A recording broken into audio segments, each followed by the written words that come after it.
Yes. Uh, Now. is there? Sorry. Go ahead. You can ask whatever you need to ask. I was gonna ask, is there anything I need to fill out for my character sheet? um, Before? Your you. obsession and your long term, yeah. Uh, I haven't, still haven't found out what my long term is yet, and obsession I was gonna have Mitchell help me with. I thought we came across something, but I don't remember it. okay, I can. We I can do can. this after the session, though. Yes. Gotcha. Yes, indeed. Okay, and we're ready to go then. So, who do you want to do the recap, Micah, or do you want to? Whoever wants to. I'm not doing it. I'm not doing it. Okay. Mitchell's doing it. Mitchell always does it. Why break with tradition? Okay. I've been voluntold. Aye, aye, Captain. Okay. Anyways, so on our last session, Beth and Raven found themselves on an assignment given to them by, what was it? The Academy, right? Yes. The Academy, to go and help out two mages in Chinatown, Prometheus and Epimetheus, in order to investigate the phenomena that was occurring within there. That being that Chinatown does not suffer from the scourge that is paradox. It is paradox free, if you will. They met with the two mages, and they were seemingly just complete opposites of one another. One of them was well kept and formal, and the other was savage. I believe they were. I don't know about their paths, but yeah. Well, no, I know that Epimetheus is a Thyrsus, because. Anyways, besides that. So they went to investigate a few things. Upon hearing that Raven had not actually been to the Shadow as a Thyrsus, Epimetheus was like, "This will not stand. Not at all." And decided to go off on a little venture into the Shadow just for a bit, where they came across something that was, frankly, disgustingly terrifying. That being some sort of a spirit with, like, needles for teeth. And it was like, "Hey, pretty lady." And Raven was like, "Nah, fuck you. I'm gonna shoot you." To which she did. And then he ran off, screaming about, "Where's the Uratha when you need them? Help!" And after that, her and a Prometheus came back to the real... Prometheus. Or, I'm sorry, you're right, Epimetheus came back to the real world, quote-unquote. And on the other end of things, we also had Raven... Or not, I'm sorry, not Raven. Beth and Prometheus, who went to investigate an abandoned warehouse. It was also a hallow, as it turns out. It was a hallow, and its resonance was just completely and utterly depressing, as I recall. It was like emptiness, and well, it was just not a good time. Anyways, they found someone in there, a mage or a sleepwalker or somebody in the warehouse who had seemingly been shot to death. His head was like blown out of his... his head was fucking blown up. Alright, he got shot and killed. That's basically what I'm saying. And so they decided to make a hasty retreat out of there, not wanting to potentially get attacked themselves, deciding they were going to come back in force later on. So they reconvened back at the house, but that's not all that happened. On the other end of things, the other end, we also had Yuko and Adonis. They had made it out of the mental asylum with their lives, and well, they didn't really have too many places to go, so Yuko decided that she was going to get that favor that was owed to her by Margaret, of all people. So she went to pay her old landlord a visit. Margaret, being her usual self, well, somewhat actually, she was a lot kinder actually. She kind of helped Yuko out quite a bit actually. She answered Yuko's questions, gave them some clothes, and she even ended up giving Yuko her old grimoire for some reason. There was also a lamp there that Yuko had seemingly recognized. She warned Yuko not to trust any of the mages in Boston because they were power hungry and generally just not good people.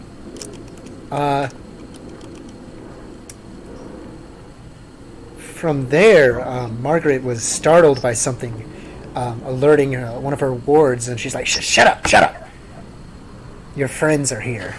And she was referring to Archer, or as we used to know her, Miss Riley. She and her, some members of her cabal, showed up outside of the apartment looking for Yuko.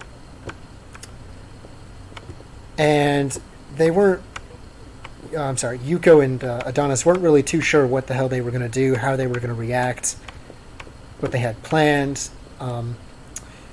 So they kind of went out there not really knowing what to expect. Adonis almost got fucking shot for being Adonis. Almost got shot up. And Yuko had to explain, yeah, he helped me when I was there. Unlike you.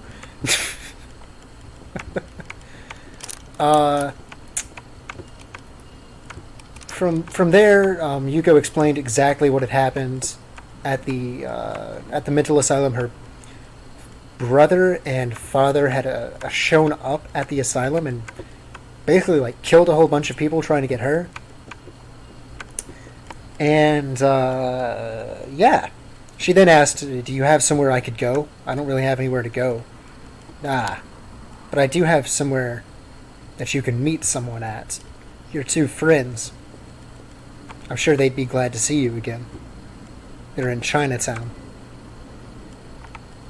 And that was also where Yuko had chosen her new shadow name of Skulls. So her and Adonis went to Chinatown. It's kind of awkward because they went up to the apartment, knocked on the door. Epimetheus was like, "Who could that be?" And all we could hear from inside was like muffled, like, and we're like, "Oh man, what is going on?" They got up to the door. They were like trying to figure out who was behind it. Adonis tried to like wiggle the door handle to see if the door was unlocked.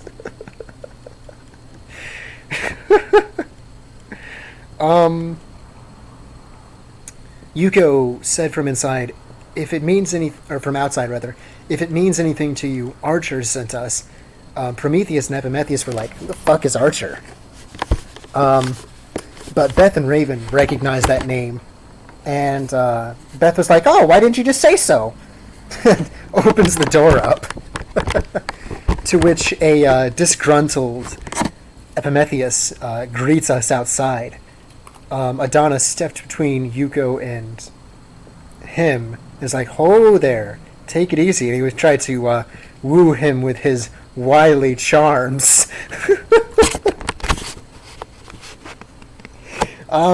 It turned out well though. And we told Yuko gave a very odd explanation of who the fuck she was and why she was here. Frankly, they probably did not believe her. They probably thought she just bullshitted that story right out of her ass, to be honest. And then she did something really stupid. It's like, hey, do you guys got any ammo? If we're going to be working together, I could use some ammo. And she brought out her pistol that she had gotten back from Miss Riley. And she had shown it, and Epimetheus was like, flinching, like, oh my god. Why the fuck? This bitch is crazy.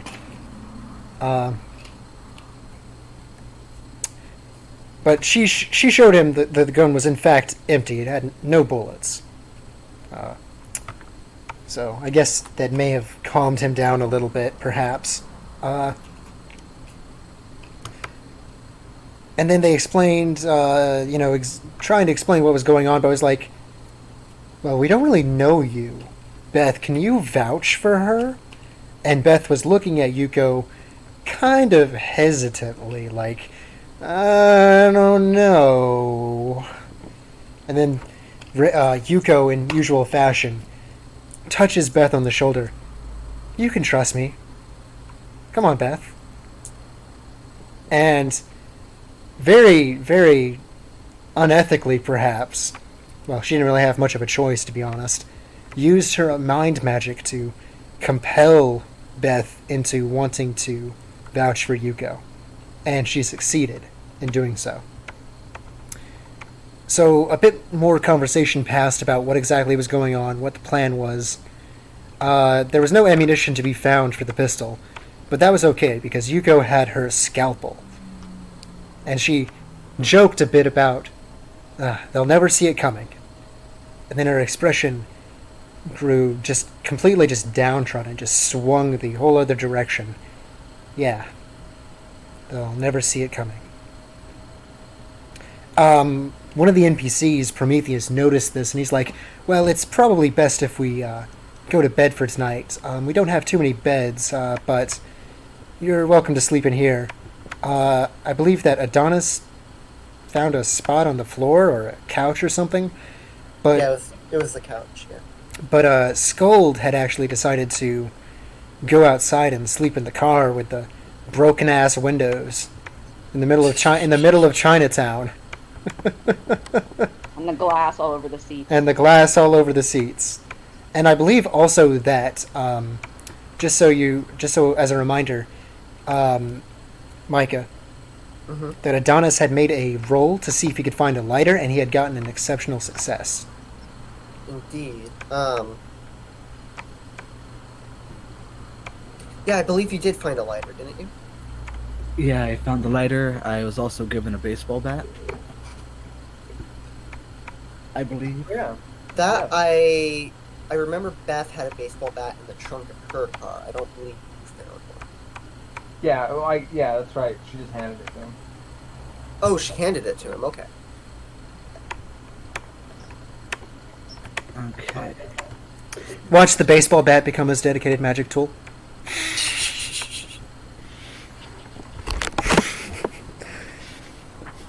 Okay. But, yeah, I think that'll do it for the recap. I don't believe I forgot anything.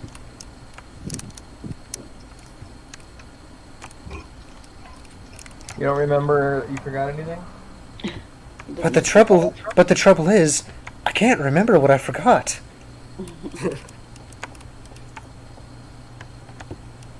So take it away, Micah. So I believe I also had a bottle of alcohol. I wasn't yes, sure. you had a partially constructed Molotov. Yes, that's. Yes. Thank I you. figured that's what you were doing Yes. Smart. because the first thing I do when I find out that I have that I can see into higher realms and have the gift of magic is build a Molotov. Why not? Kill it with fire. Don't let them spread eggs. Man, you sound like a banisher.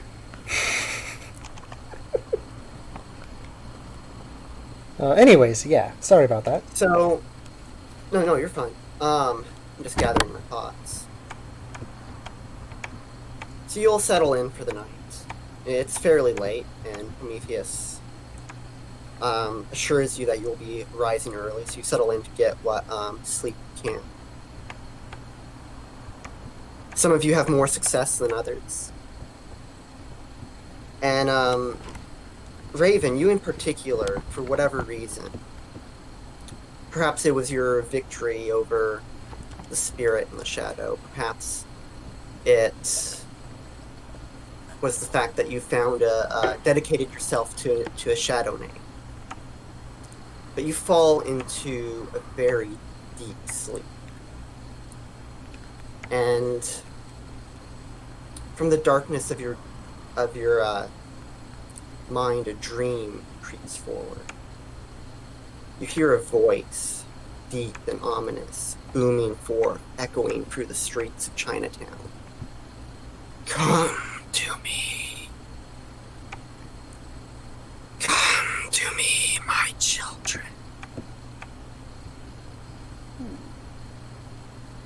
the ground begins to rumble and shake.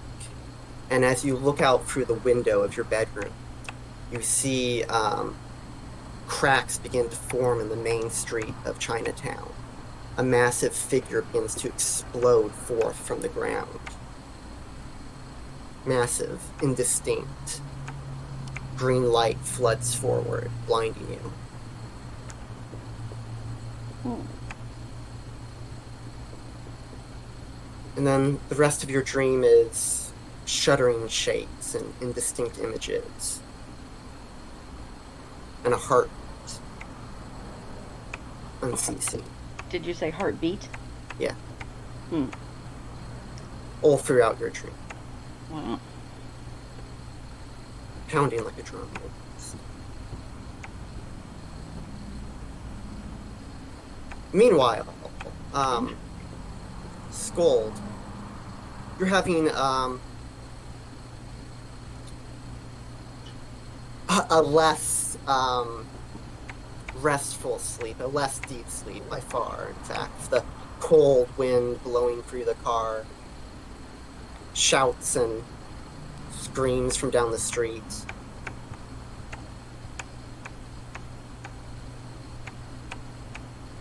Okay, so I'm just like laying there? Mm-hmm. Hmm. Hmm. I'm awake, or Yeah, you're awake. I How long have I been trying to sleep for? Out of curiosity. It's been about 2 hours. Getting kind of frustrated with the fact that she can't sleep. She's going to just turn to face the steering wheel of the car, and she will sit up and she's going to take a look at her surroundings. And I think that she's going to experiment with her mage sight a little bit. Mm-hmm. And what she'll do is she's just going to try to, like, see what she can see with her different arcana. We'll go with mind first. Okay. So you begin looking through the purview of mind. There's not too many people out, although you can certainly hear people like around. But from inside the apartment, you can kind of pick up the vague vibrations of your fellows, of their minds sleeping. And then down from the end of the street, a man crosses the corner. And you can hear sort of the static noise or see rather, the static noise of his own mind. Kind of reaching out. Reaching out? Yeah, it's like vibrations, like sound almost. Okay, I see. Like we're going with the old analogy where it's like waves of light in the dark. Exactly, yeah. Revealing the thinking mind. Next, I'm going to go with space. I'm going to look towards where that man is. Right? Let me just find something about real quick. Okay. Also, I had a question about space sight. Mm-hmm. If I remember correctly, it lets me see like distances and different things relating to space. I know I can't interact with sympathy, but can I detect sympathy with space sight?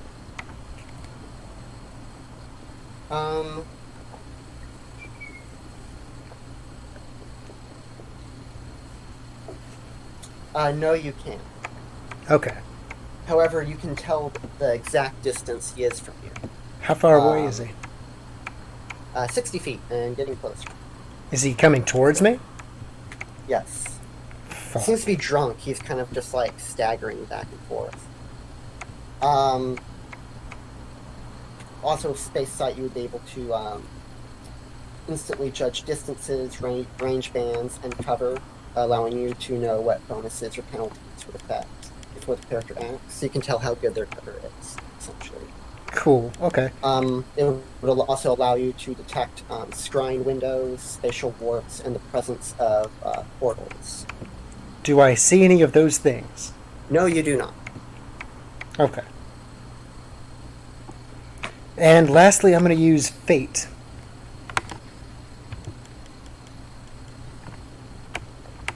Alright, you see the red strands of fate stretching out from this man. But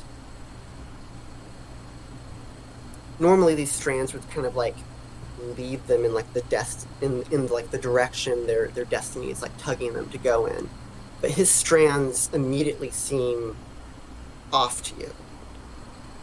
They're ragged, cut, almost, as if severed from, as if he's been like severed from his proper fate. Can I look at... Hey, lady!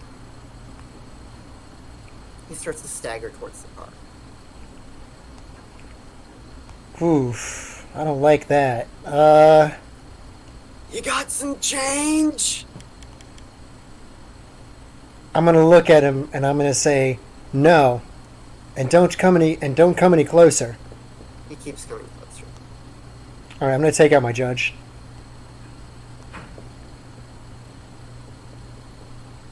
All right. That brings him up short. Kind of stands there, kind of like swaying a bit. There's no. Most of the street lights on this street are out, and so you can't really make out his features. But in the dim background lighting, it's almost like his face is like deformed slightly, but you can't quite make it out. Okay, I'm gonna say this like really gets to her because of what she saw with Kaido, and she's gonna say, "Stay the fuck away from me."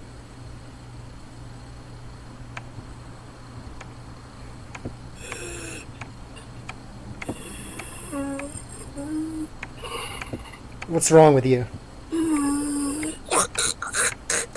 You suddenly start hearing this like tearing sound, and his mouth begins to like distend. I'm gonna turn the car on. So while this is going on, Adonis, you got an exceptional success on your perception roll at the end of last session. So congratulations, you have insomnia, and all this noise out front immediately wakes you up.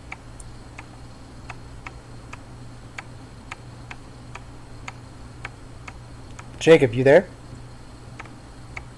Yeah. Wait, what? I'm gonna get up out of my chair and go to the window and slightly peek out there. Yeah, you see a guy standing out in front of your car, the car that you stole, Yeah. and which is now revving up. You see Yuko like sitting up in the driver's seat and turning the car on.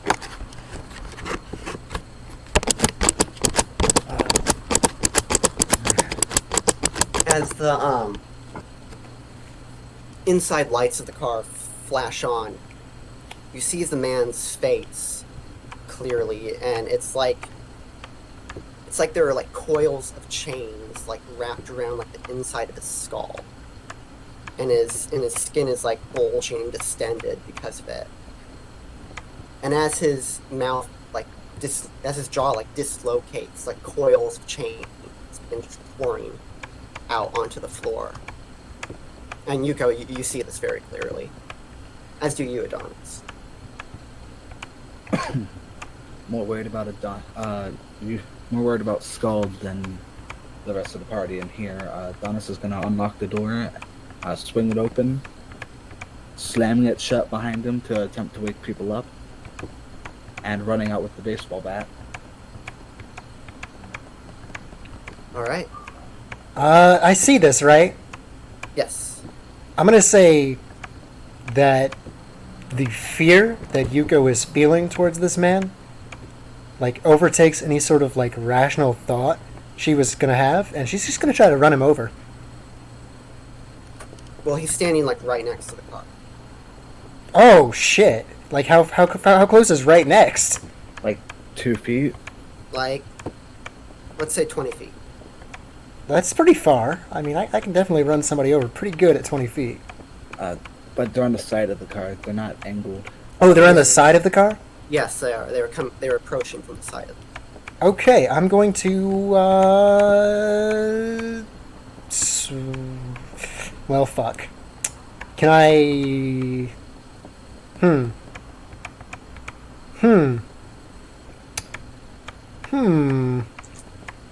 gonna try to, I'm just gonna drive, fuck. I don't know. Adonis is gonna attempt to use his matter magic and harden his baseball bat in his hand. You know, that's a great use of it. I don't think you have the... I think you would need, like, ruling. Okay. I Okay. see. I'm just gonna try to swing around and... So that would be, like, 2 dots in matter. Yeah. I'm gonna swing around and try to hit him, if possible. I'll take any penalties. Okay,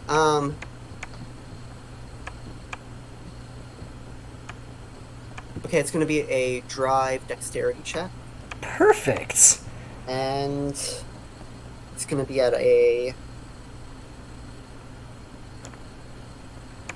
-4 because of his defense. Holy shit. This guy is a badass.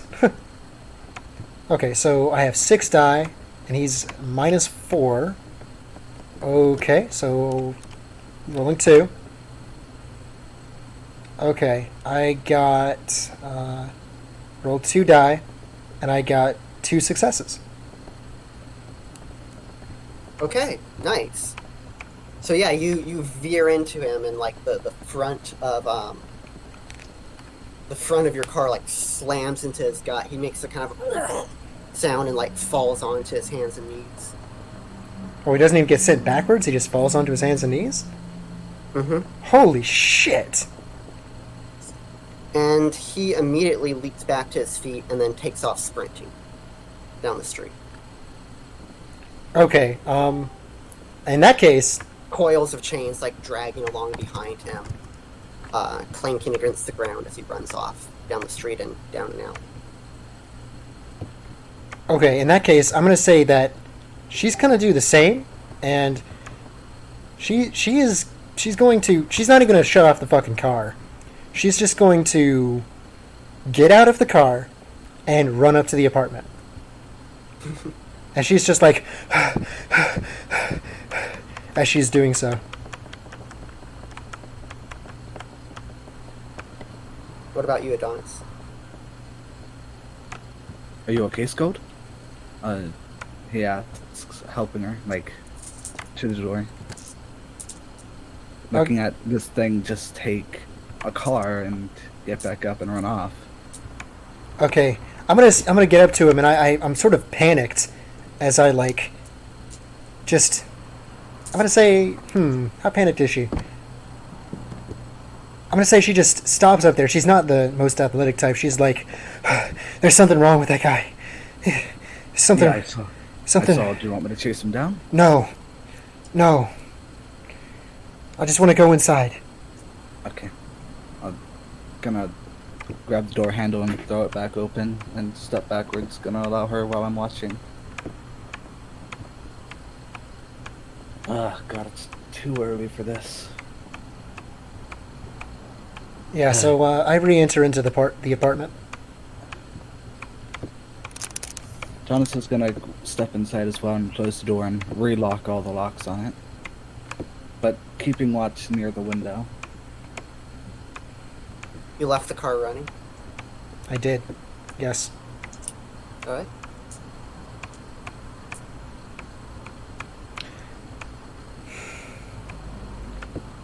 Should I go and turn the car off, Scald? I don't know. That thing just ran off. If it took a car to the gut, I don't think a baseball bat is going to do shit. It probably won't, but I think we should just stay in here. I agree with you, but we left the car running and obviously something was gonna notice. A car isn't worth my life. Okay. Take the couch. I'll stand up and lean against the wall. Okay, I'm gonna lay down on the couch and try to get some sleep.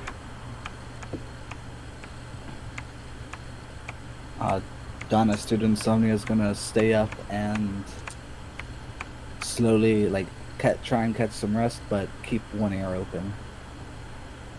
The rest of the night is uneventful.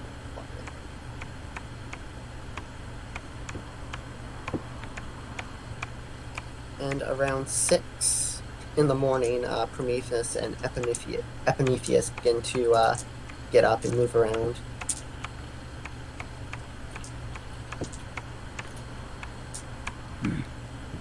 Good morning, you two. Morning. Good morning. So something tried attacking Skull last night. I heard. That's Epimetheus. He goes up to the window and looks outside. What did you see? Looked like a homeless guy, but then his jaw dislocated and chains came out of his body.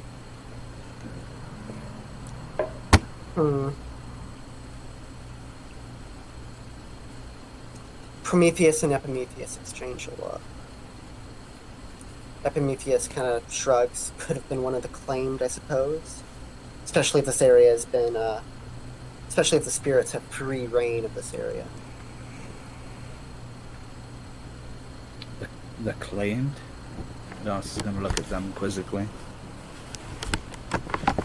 When spirits possess an animal or a mortal for an extended period of time, the possession, it becomes permanent. The spirit and the soul of the mortal intertwine. They become one being. And some of the spirit's features begin to physically manifest upon the mortal. Very gruesome to behold. Yeah, I could say so.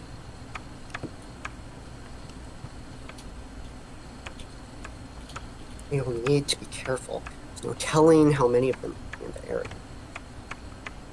Is Just a nervous glance out the window. is Scold awake? Yeah. I'm I'm assuming all this would have woken you up.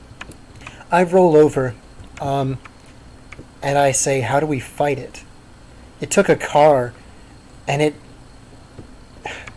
wasn't even really affected."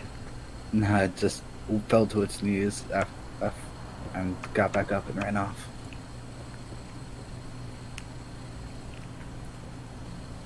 There are banes and bands that we can take advantage of, supernatural weaknesses that spirits contain that transfer onto the fleshes of their hosts.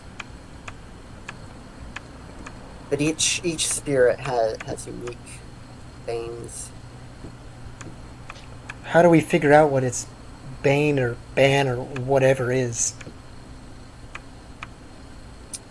Luckily, you have me. We'll keep an eye out. Have no fear. At this point, he kind of starts like mumbling to himself and kind of muttering under his breath as he stares out the window. I say to him, the threads were cut.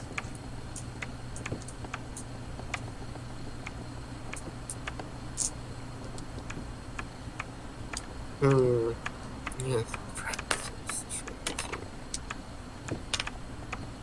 That's about the most you get out of him. And around this point, Beth, I'd say you and Raven begin to awaken. You guys there? Yeah, I was trying to wake up my mouse and find the mute thing.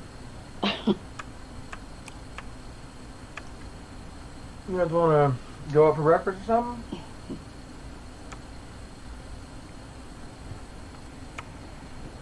Say that again, Ben. You guys want to go out for breakfast or something? You guys look kind of white as sheets. Did you see a ghost? Something like that. I've seen ghosts. Whatever the hell that was, it wasn't a ghost. Prometheus begins to like put his coat on. I'm sure we can. There's plenty of restaurants in the area. I'm sure we can get something before we begin our work. And I think there's a dim sum place just around the corner. Dim sum. You know, in dim sum, Yeah, Adonis is gonna say a joke. Yeah, that's one thing pretty awesome about Chinatown, I imagine. Anywhere is better than this place. But we should stick together. I agree.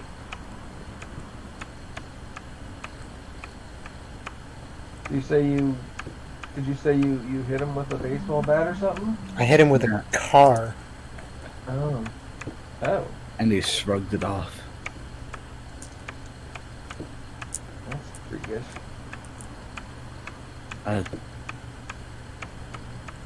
Indeed, Prometheus was theorizing that it may have been one of the spirit claimed. Oh. How You've would read a we- bit about the spirit claimed possessions that have gone on for too long. The spirit has become like a permanent part of the host's body. Prometheus, is there a way to save humans from the claimed? Bullet to the brain. So there's no other way to save the human inside? I have read about old, very difficult to perform rituals that can break that can tear the spirit away from the mortal soul, but such rituals are never perfect, and the mortal is always deeply traumatized by the experience. Is there any way you Irreparably so. Is there any It's way far better to simply finish them, simply give them a quick death. Okay, got it. If any of these claimed are found, end them. Okay, understood. Hey, Epimetheus, Yeah. is there any way of telling in a dead body if they had been claimed?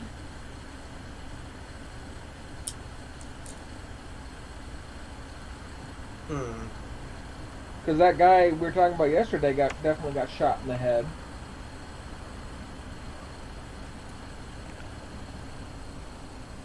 The spirits tend not to possess corpses for long.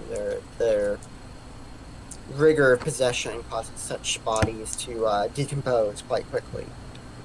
Right, but it could have been claimed and somebody shot it in the head, and then, of course, it would look like just a regular body after that, right? That's true, it would. Although the physical changes might take some time to revert back. Is there any Are you way to know? suggesting there might be people hunting the claimed in the area? Could be. That seems like a better scenario for us than somebody hunting mages, but maybe that's just wishful thinking on my part. Yeah, let's get some dim sum.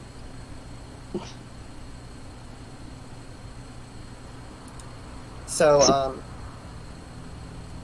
the six of you head out. And by now, Yuko's stolen car has, like, run out of gas and is, like, abandoned in, like, the middle of the street. The dim sum place isn't far away. You walk there and you, sit down. The restaurant is really gross. All the tables are kind of greasy and grimy. The windows look like they've never been washed and are like tagged in various gang signs. The waiter kind of just stares at you sideways, clearly not expecting to see so many white faces in this neighborhood. Is he like Chinese? Yes, yes, he is. Well, I'm not white. And Beth's not white. Yeah, but Epimetheus and Prometheus and Adonis and Raven are. True. True. And there probably aren't that many black people in Chinatown either. It's mainly Vietnamese and Chinese. Fair enough. I'm gonna grab some water. I'll be right back. Okay. I look up to Beth and Raven and I say, well, actually, I'll wait for Micah to get back. Because he might want one of the NPCs to react. I'll be right back as well to get something to drink too. Well, I'm gonna read back and do something. What's that? Looking at the menu, Adonis is just gonna take an order of 1-ton soup if they're buying. If they're buying.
Okay, I'm back.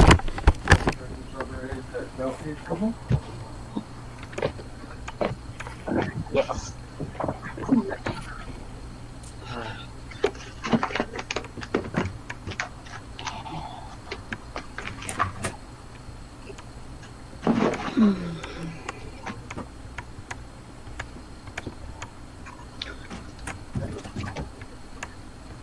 Mm.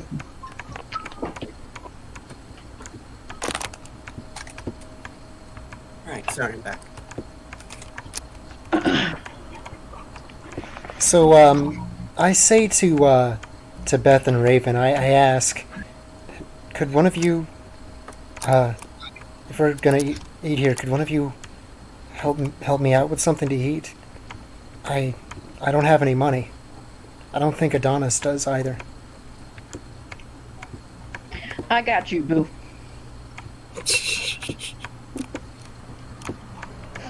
Thank you.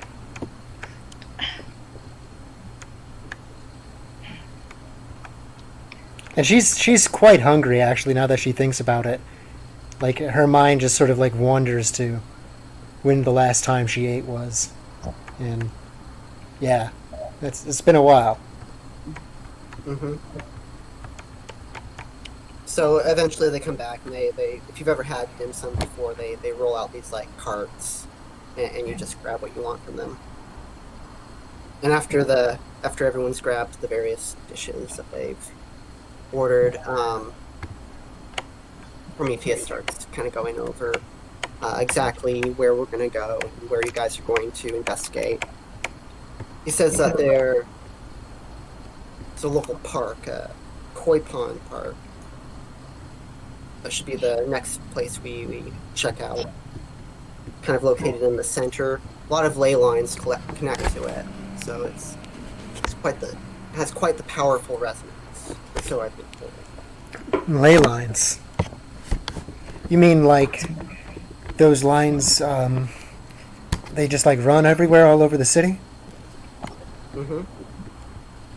We know. Carry various. Yes. I helped somebody get into those lines. You know. Interesting. Would you tell us about it? Sure. I'll tell you a little bit. He was a friend of ours. You may have heard of him, actually, if you're from around here. He was called Professor Ellsworth.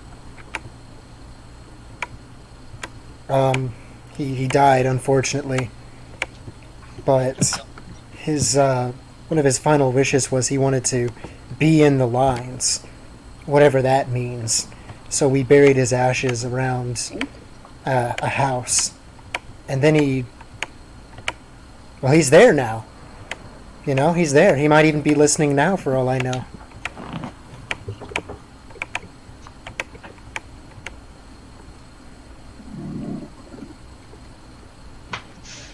And we went on this train, and we found something incredible. It was incredible. There was these angels, and he was there. His ghost, I guess. And, well, I don't really want to talk about the rest of it. I see.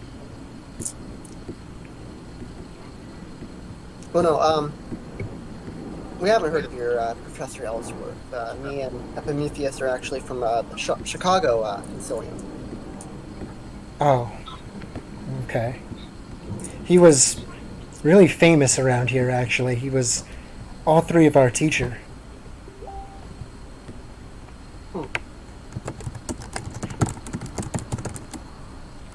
Was he tied to your awakening?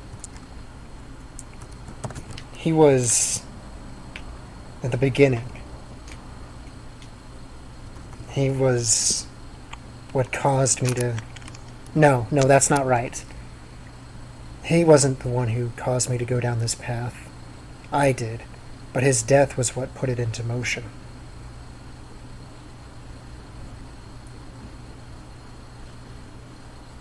I see.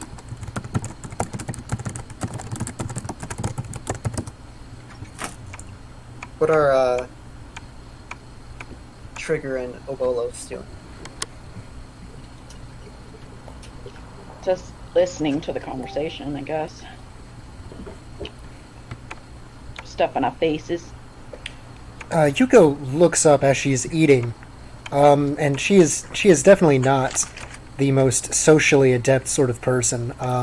So she speaks as she's like stuffing her face, and she asks, "So,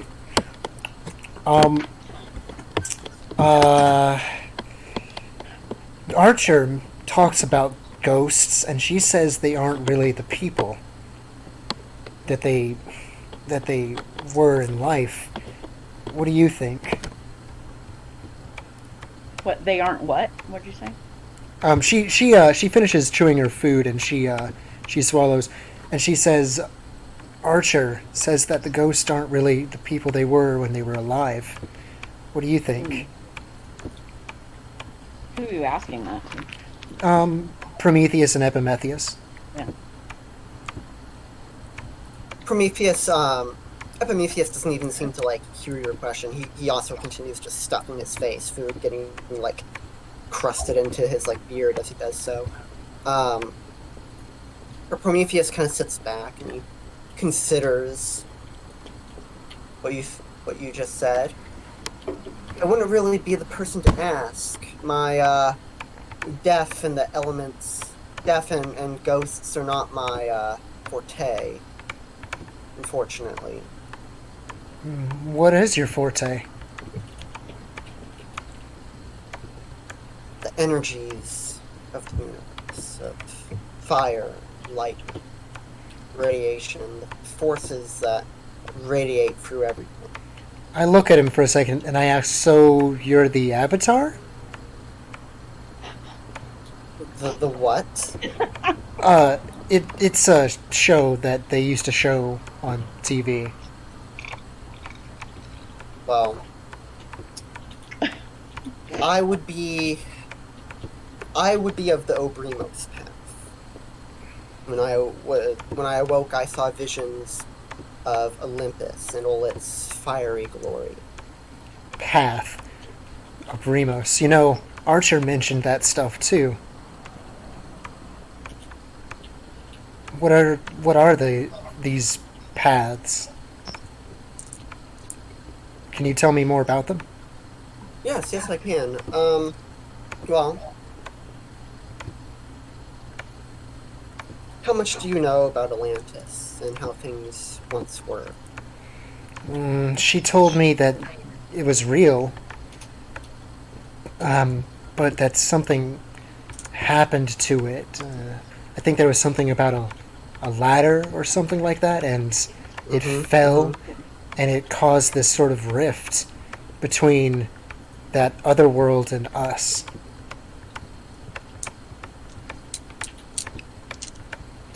That's about all I know, though.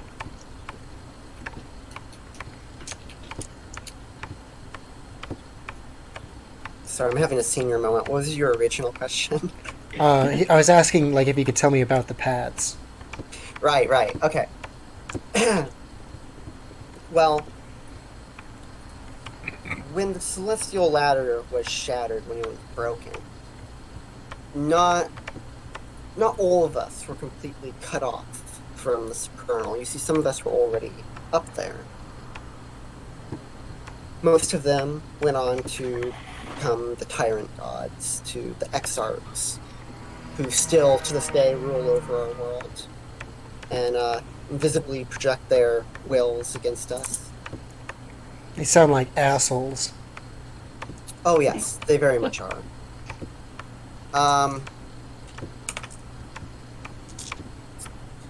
But there were some of the original Atlantean royalty who made it into the supernal who didn't have such hubristic intentions.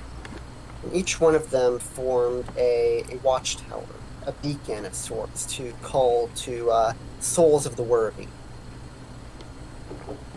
I saw a tower, but As did I. It's a very common theme in Awakenings. that's not how I awoke. When I awoke, the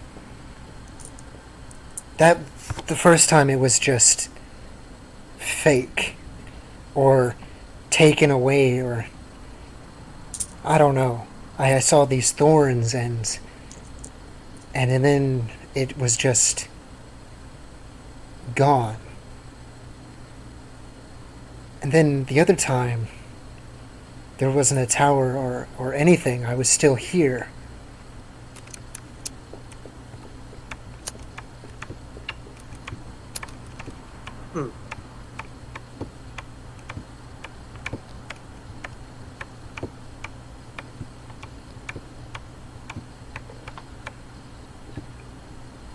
Perhaps what you experienced was a mystery play, would you say? What's that? Well, when awakenings happen, it's usually a sort of astral projection, but other times it can be more akin to an hallucination or an acid trip. The supernal, but rather than being projected into the supernal comes down and overlays your perception of this world, of the lot. Yeah, it was definitely a trip, all right.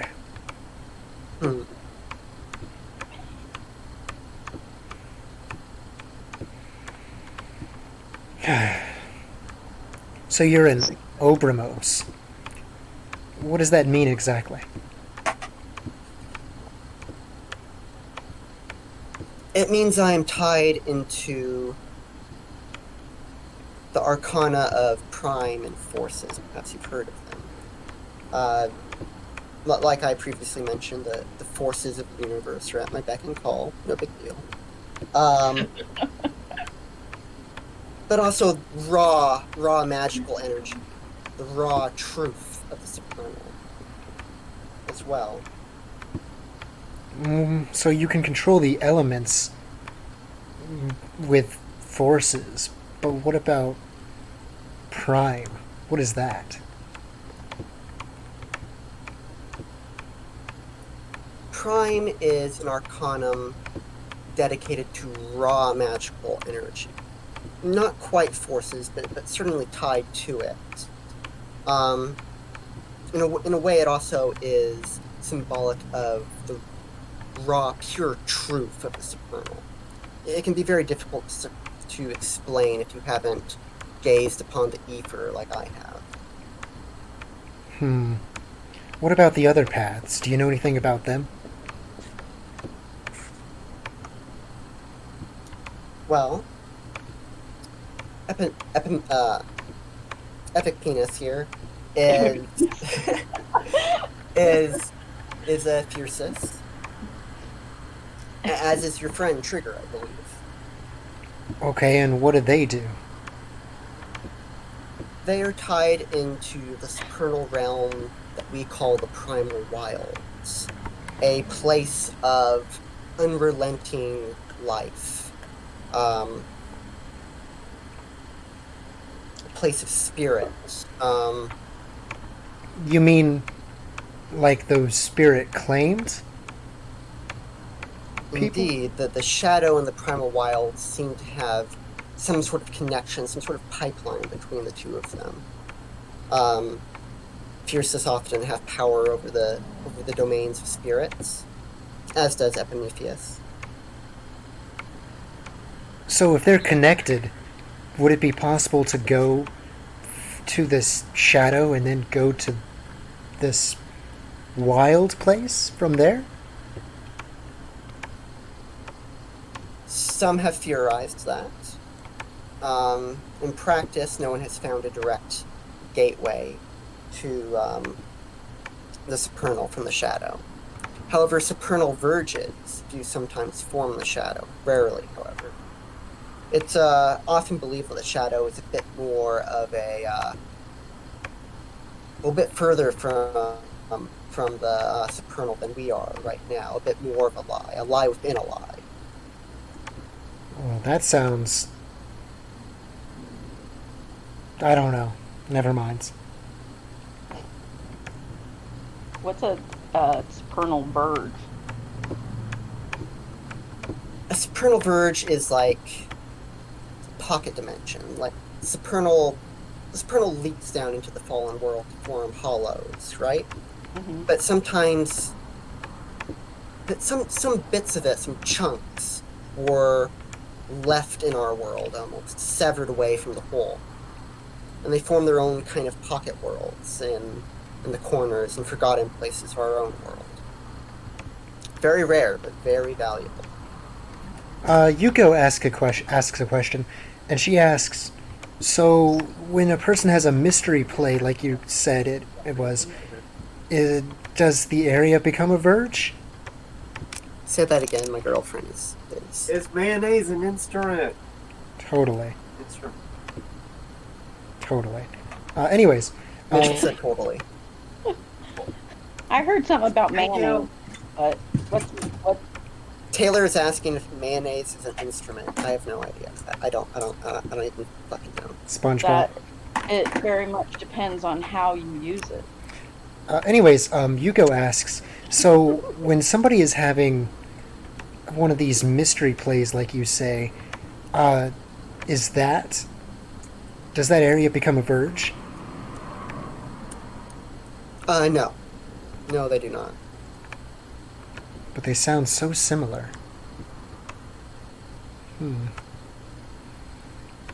What about Beth and Adonis? What are their paths?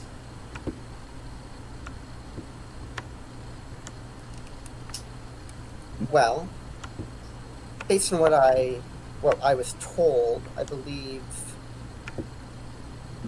Obolos is death. That's right. You are Amoros. Yes, that's correct. And what about you? I'm not familiar with you. He turns to Adonis. I'm a Moros. As one would consider, I can see death in fine lines between people. I talk to ghosts. My awakening was rather dull. I'd rather not talk about it. Yes. Well, there you have it. You are surrounded by death. Oh, that's just great. I'm sorry. You don't have anything to apologize for. What about me? Well, what can you do? What arcana can you pull upon? Well, I can... Oh, how do I say this? I can see people's thoughts. It's like these waves of light in this blackness. And I can see these threads as well. That guy, the person that tried to attack me last night, his threads were broken. Like somebody had cut them. And I can also see the distances between places.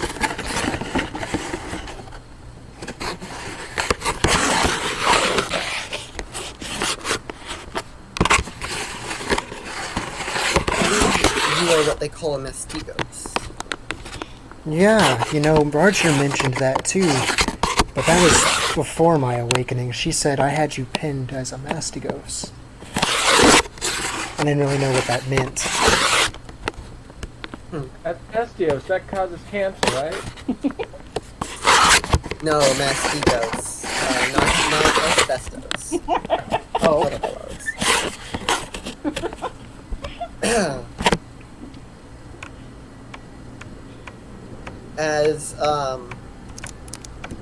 As you're like glancing around the restaurant, Bobolos, watching everything with your mage sight, you see that one of the waitresses has they're kind of like glowing almost, and there is a cord connecting them to a ghost of a hazy, sort of indistinct, shimmering form that kind of follows them around like a balloon almost. have I seen this before? Yeah, I'd say so. You think the waitress is like an anchor for this ghost, keeping it here in the world. And this is just Beth, right? Yes. She all. sent me a message saying Okay. to scan around. Gotcha.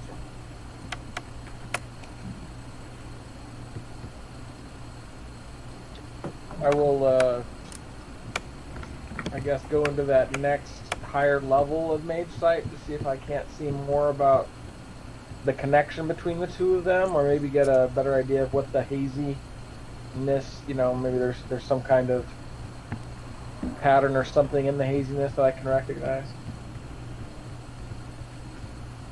All right. Give me a Gnosis Death roll. Alright. One-ish. And my Arcana Death is a 2-ish, so it's like 3 total die.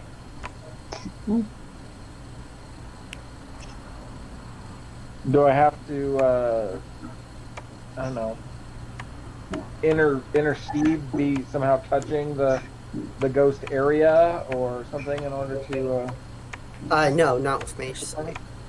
Oh, okay. Cool. Mage Sight isn't like a spell. It's just you peering into higher realms. Alright, so I was only 1 down on my, was that willpower? What used to be called willpower, now it's... No, you still have willpower. Oh, okay. Well, I'm going to use one since I just had a fresh sleep. I'm going to, I'm used to getting up and doing some jogging. Today I'm going to do some intense magicking. Alright. And there's only 1 success there, but it is a 10, so I'm going to reroll that. And it's another 10. I'm going to reroll that. It's another 10. Oh my god. I'm going to roll that. It's an 8. So that's, 5 successes? 4 successes. Nice. How many was it? either 4 or 5. I thought it was 4, but I could be wrong. Okay, they rolled a 10 the first time, another 10, and I think the last one was an 8, so Yeah, so that's 4. 4. Okay, yeah, you are definitely, this young lady appears to have a ghost anchored to her. As you stare at this lady, you kind of like peer into her soul, and you see it tainted by death, by murder. And it becomes apparent to you that she may have had a hand in this ghost's death. The ghost itself is like a barely formed kind of figure, probably not even self-aware anymore. Can we see Beth just like staring at this person? While you and Prometheus are talking, she's just kind of like craning her, like craning to look over her shoulder at the waitress on the other side of the restaurant. So we don't notice? You know, she's just staring off into the distance. I'll take notice of this. Well, would Adonis notice what she's staring at? Give me a wits composure. Okay, dice roll in. Could I do the same? 3, Yeah. 5, 6 dice. Anyone who wants to can roll for noticing Beth looking at this person. 7 die. Hooray. I got 4 successes. I got 4 successes. Okay, you both notice. I'm looking at my bank account on my phone, so. Okay, yeah. Your account is doing great. I noticed Beth staring at this random girl, and I asked, "Is everything okay, Beth?"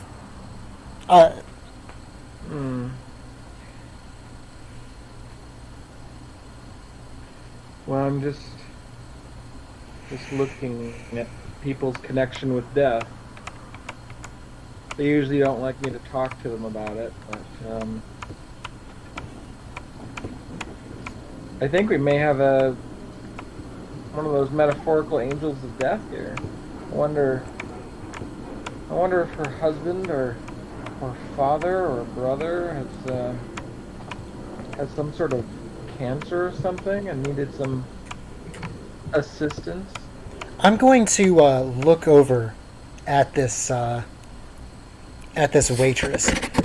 Micah, I know this. How does focused mage sight work again? Right. Let me finish that. Right.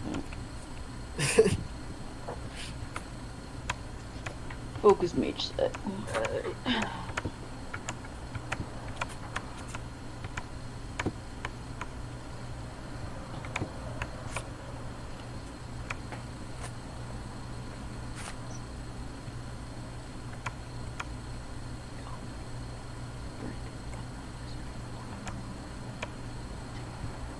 Focus Mage Sight allows the mage to scrutinize a subject through the lens of the chosen arcana.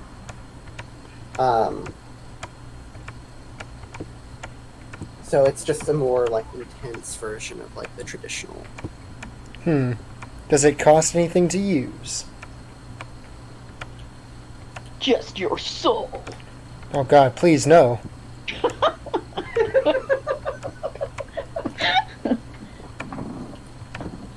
Or is it just something that I can use freely, or do I have to pay mana? Just trying to figure that out.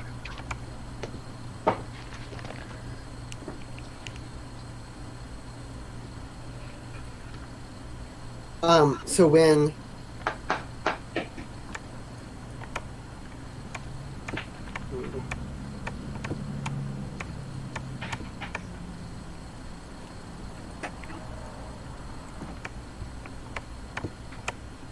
So there's two things you can do.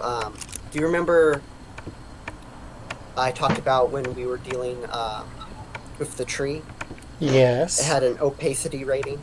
Yes. So you can use Focus Mage Sight to essentially strip that opacity rating down to get to the mystery within, if you, like, discover a mystery. So what I'm wondering is, could I look at her with mind and fate sight?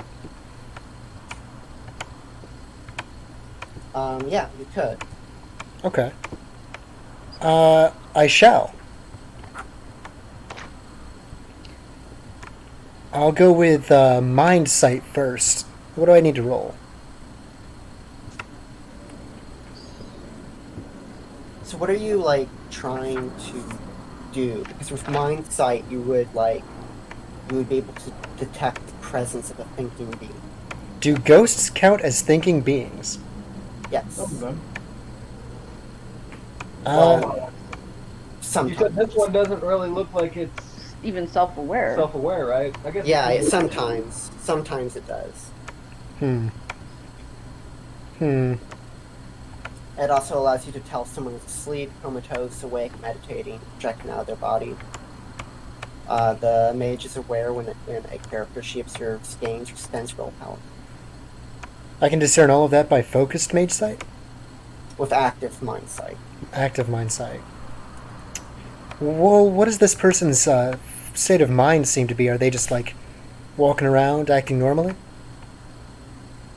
Yeah, they seem really bored. They're this really kind of like tired, worn down looking Asian lady in maybe her early 40s. Bit of a hunched over back. You can't really tell anything with the active mage sight other than she is like thinking, Fair enough. self-aware and whatnot. Okay. What about with fate sight?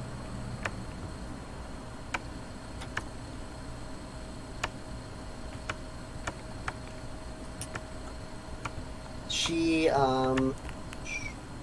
with fate sight, it highlights anyone who experiences a dramatic dramatic failure or exceptional success. It also reveals the presence and use of destiny merits.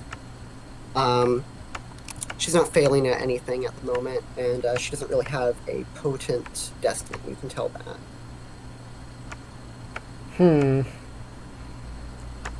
I look to Beth and I say, she seems pretty regular to me. It's the cord that binds her to whoever it was who died. Seems to be weighing a little bit on her, but I think it's more like whoever died seems to be stuck with her right now. I'm still learning what this means, but I really believe we need to make sure that this can be severed in a way that allows the ghost to come to peace. Prometheus frowns a bit. That's not what we're here to do. Stay focused, Opolos. We're here to eat dim sum and then investigate these hollows. And Skull chips in at this and he says, yeah, I mean, it's not like she's going to go anywhere. You can always find her tomorrow or whenever we're done, right? That's a good point. Can I? I'm sorry. I guess I got distracted, but I'll definitely be coming back here.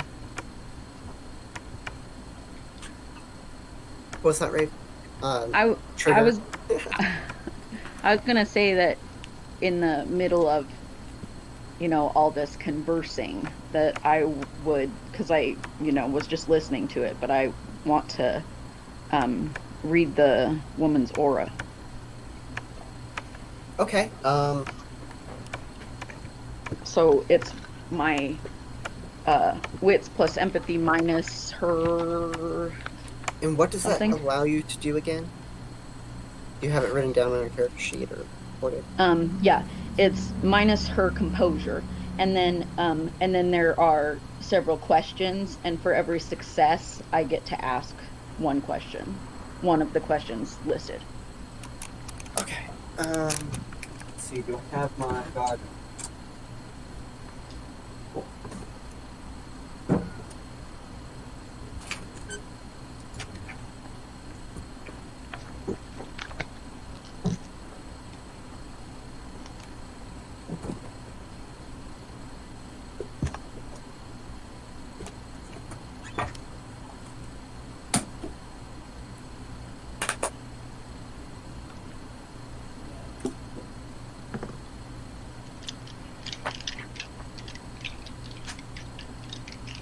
hold on 1 second.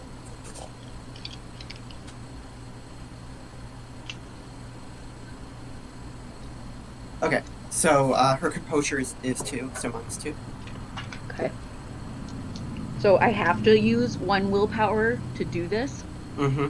So I'm going to use another one. So I'm actually using 2 to. All right. Let's see.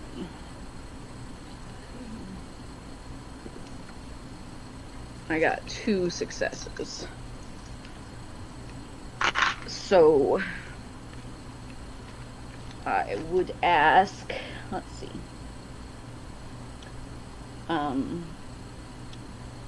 What is her most prominent emotion? Boredom. She is not having a good time. Okay. And then what emotion is she trying to hide? Despair.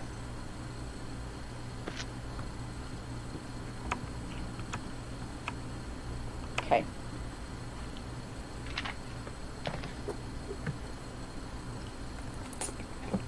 So I would say to Beth, I guess, I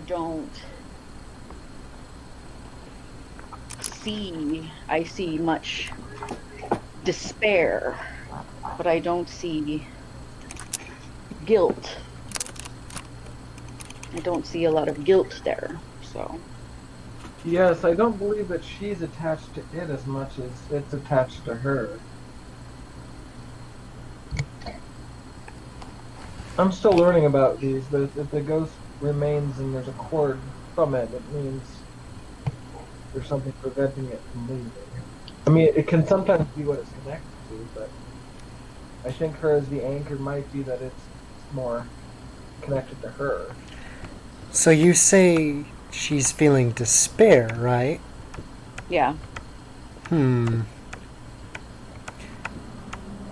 Is this still in the combat zone? This area? Yeah, it is. Maybe I could try to use a mind spell to read her mind. Maybe if we engage during conversation, there'd be a way to. What does that first level of stuff do? What's called lure or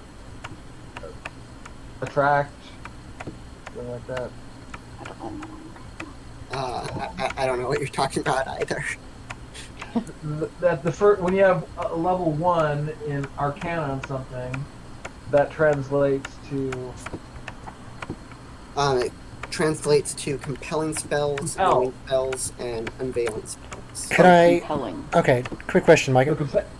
So if we're involving in a conversation with somebody who had mind magic, we might be able to get somebody to speak more freely about something that they happen to want to talk about. Okay. Yeah, you could. That'd be a great way of using it.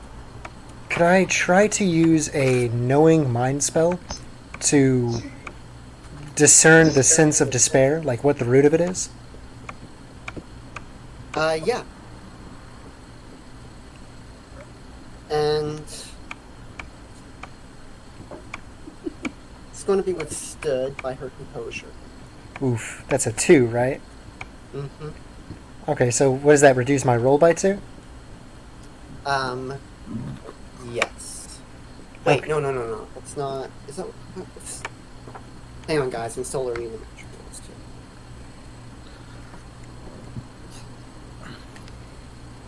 Was there anything that Adonis wanted to do?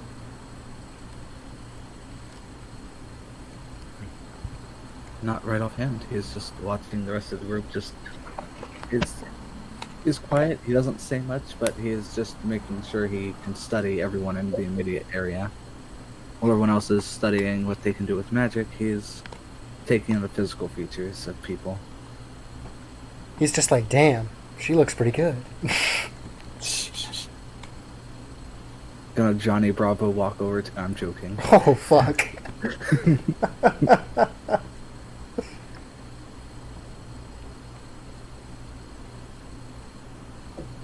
Also, Micah, Yeah. could I concentrate on doing this as a yantra? Yes, you could.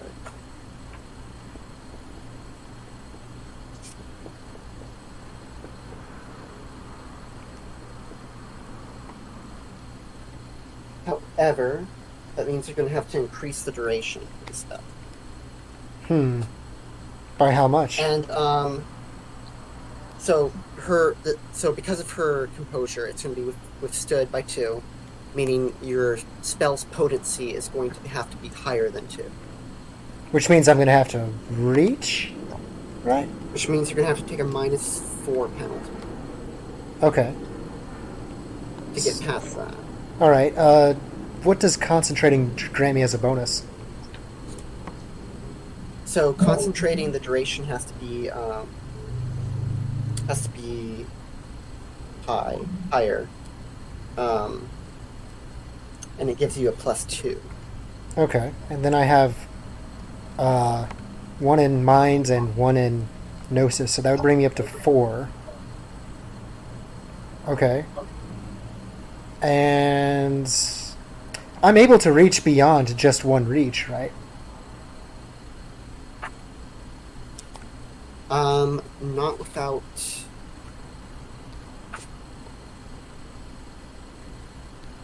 Let's see here. I was about to say not without incurring paradox, but that's not a thing here. Exactly. Now, are we at the edge of the zone? Do we know? No, you're right in the middle of China. Unless a certain paradox generating effect were to come into play, Maybe. which might be kind of trippy.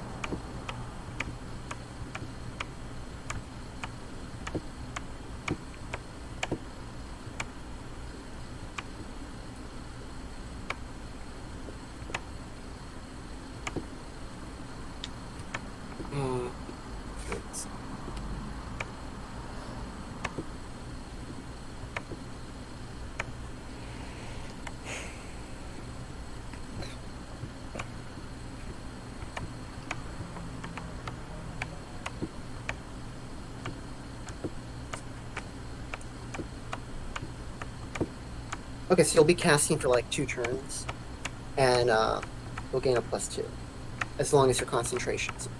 Okay, so 1, 2, 3, 4 -3, which would bring me down to 1 die, and it's going to go on for 2 turns. Yes. So roughly 20 seconds later, your spell goes off. Okay, and that's what I'm going to concentrate on doing for the next 20 seconds. Do I go ahead and roll the die? Yep. I have no successes.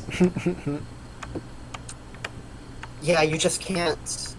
Her mind is like an impenetrable wall to you. Of various, you pick up like flickers of just like dollar signs and whispers of threats just too deep, and it shifts over. Various other whispers of fragments of thoughts, but nothing coalesces. No, I'm not getting anything useful. I shake my head. It's all just a bunch of useless crap. Anyways, I finished eating, so I'm good to go whenever you guys are.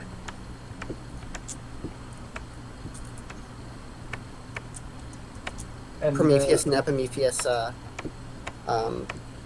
call for the waitress, a different waitress. Prometheus gives her his card. Raven, I assume, pays for everyone else. Yep.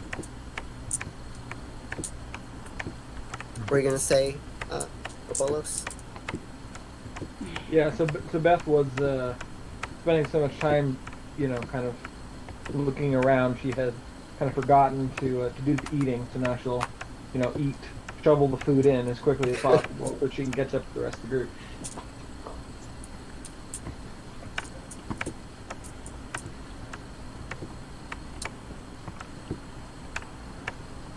So as you leave the restaurant, Prometheus says, "Well, we have a bit of a drive to the park, so I suggest we go back for our cards." You're just down the street from their apartments. You see, last night after the attack, Skull left the car running. Under the bus. I look up at him and I say, hey, if you had just hit something with a car and it didn't even flinch, I'm pretty sure you would have gotten out of the car and ran if it ran off into the fucking night. You gonna bother to shut the car off? I would, yeah. You full Yeah. of you're full of crap. You say that, but I know resources are hard to come by, especially when we don't have money. Well, I'm If I sorry. take a risk that costs me my life, so be it. Well, I'm sorry for. I'm I sorry. asked you if you Now, wanted to get everyone out children. Everybody, it's nobody's fault. there. I'm just Everything's informing you. fine. So we're going to have to share a car. By the way, are Well, we? you stole that one. Why can't you steal another one? Fortunately, we do have we and Epimetheus have our own car, so we still have 2 cars. I don't think we need to steal anyone's car. Should we take the license plate off the other car? I don't think it matters. Okay. It's Chinatown. Whatever. By the way, are we back at the apartment? Yes, you make it back to the apartment. I'm gonna get Obolos's attention. Hey, no flashing. Yeah, Oh, gee. I was just gonna say by lifting your shirt. No. No. What the fuck?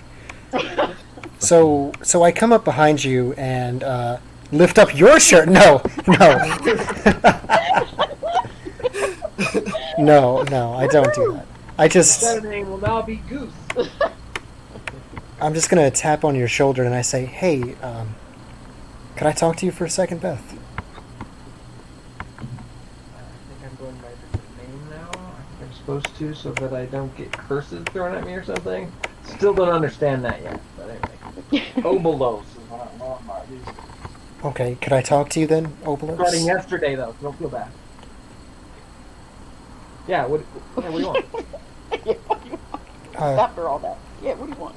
Could you come with me for a second? Sure. We're gonna step outside of the apartment.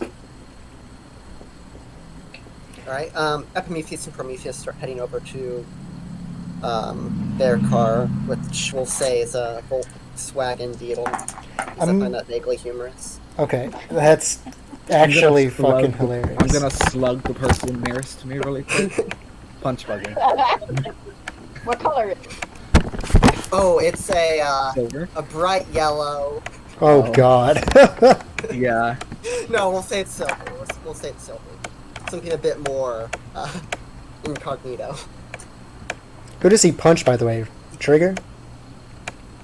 Well, I guess I'd be the only one. You and yeah. So the 2 guys went to the car and Yeah. Yeah, so the guy who just like you met last night just suddenly punches you. Like friendly, but not too hard. Just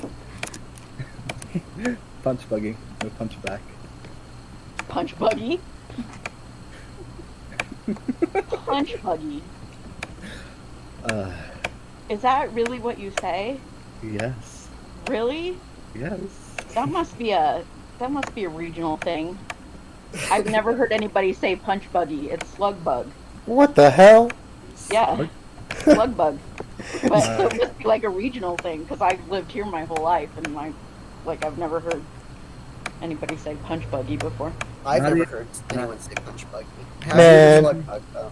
Man, you Not guys. even Lilo and Stitch. A blue punch buggy. No punch back. Oh my god. Maybe I saw that and I just didn't realize what they were talking about at the time. I don't know. I mean, it's obviously the same game. I mean, it's Yes, it's Oh. the same game. like punch buggy and slug bug are the same thing, but I just have never heard anybody say that before. That's really funny.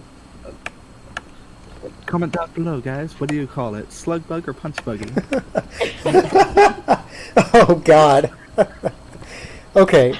Once everybody else is out of earshot of me and Obolos, you notice that Scold, she gets very uncomfortable looking. She like looks downward, and she like grabs a hold of her, like just above her broken hand.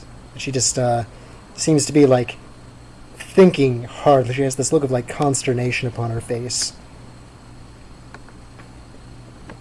Do you say anything? What's going on here? Well, I wanted to tell you something. I'm sorry in advance, but I feel like you deserve to know the truth. Yesterday, when you... Had a boyfriend who started a conversation this way. It was not a pleasant conversation. I'm sorry, but I just feel like I have to say this. Yesterday, when Prometheus asked you whether or not you would vouch for me,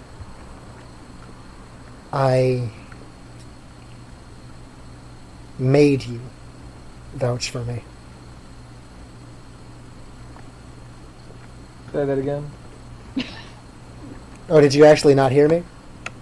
No, I did. I am just in surprise. Tell me that again. I forced What now? you. I forced you to vouch for me, and I'm sorry. That seems unlikely. It's the truth.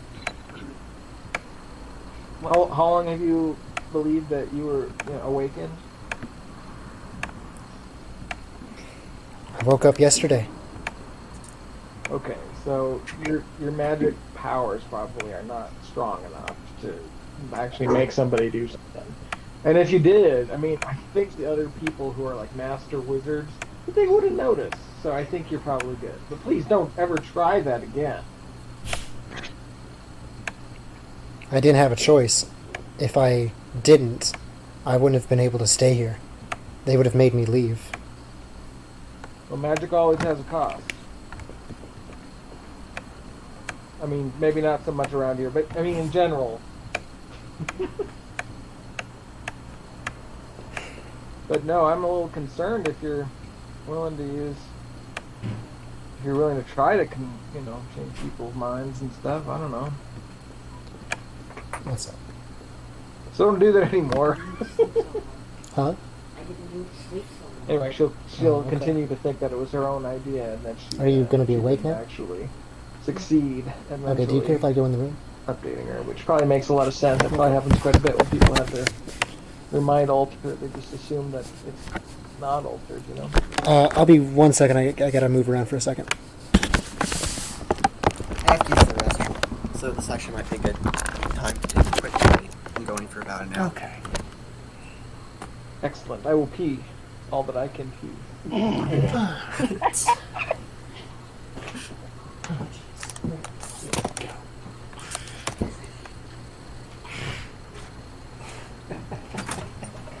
Did you sleep well? Nice. Good to hear.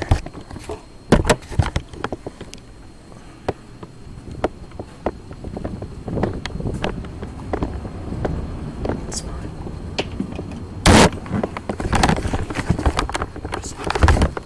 Jeez.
Okay. Okay, I'm back. You guys there? Micah had to go to the restroom and so did Ben, so we're kind of on the break. Or is the break on us? Ooh. Ooh, I don't know which one it is.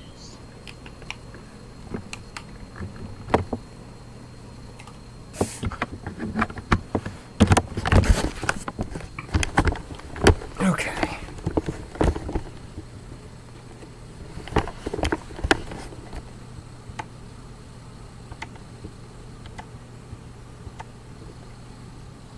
Oh, you commented on my post, did you? I did. Nice. Thank you.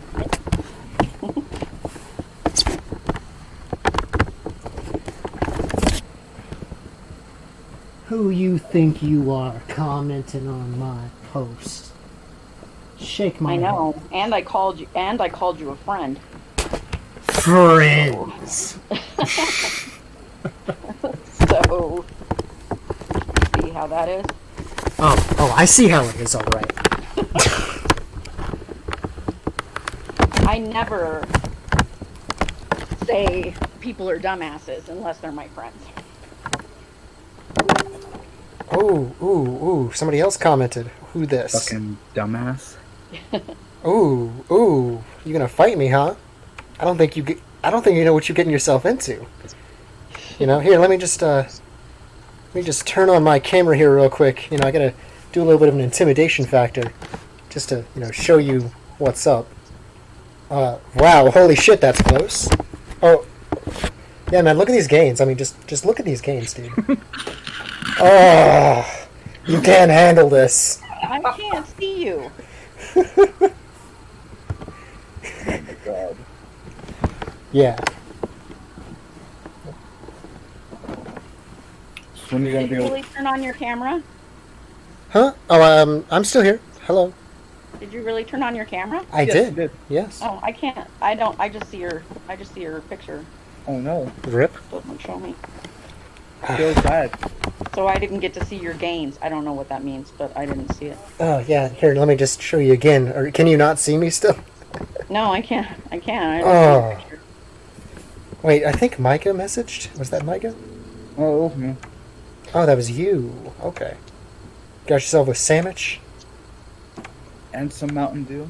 and, And some chalky milk. milk. Oh my god, you just... Wow. Just have the whole... Chalky chip Oh, cookies and chalky man. milk. Just grabbing the whole fridge and pantry, man. Like, Jesus.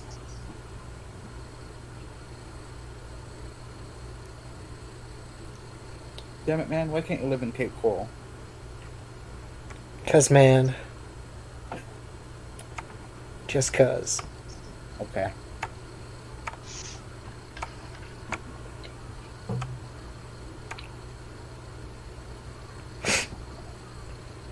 So we're just waiting on Micah then, right? Yep.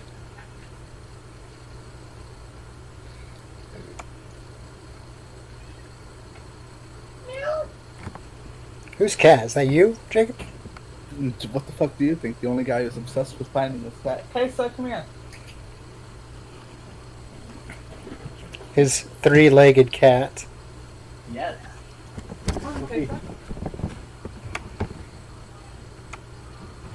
Yeah, cat's kind of badass. Fucking slut. This cat has seen some things.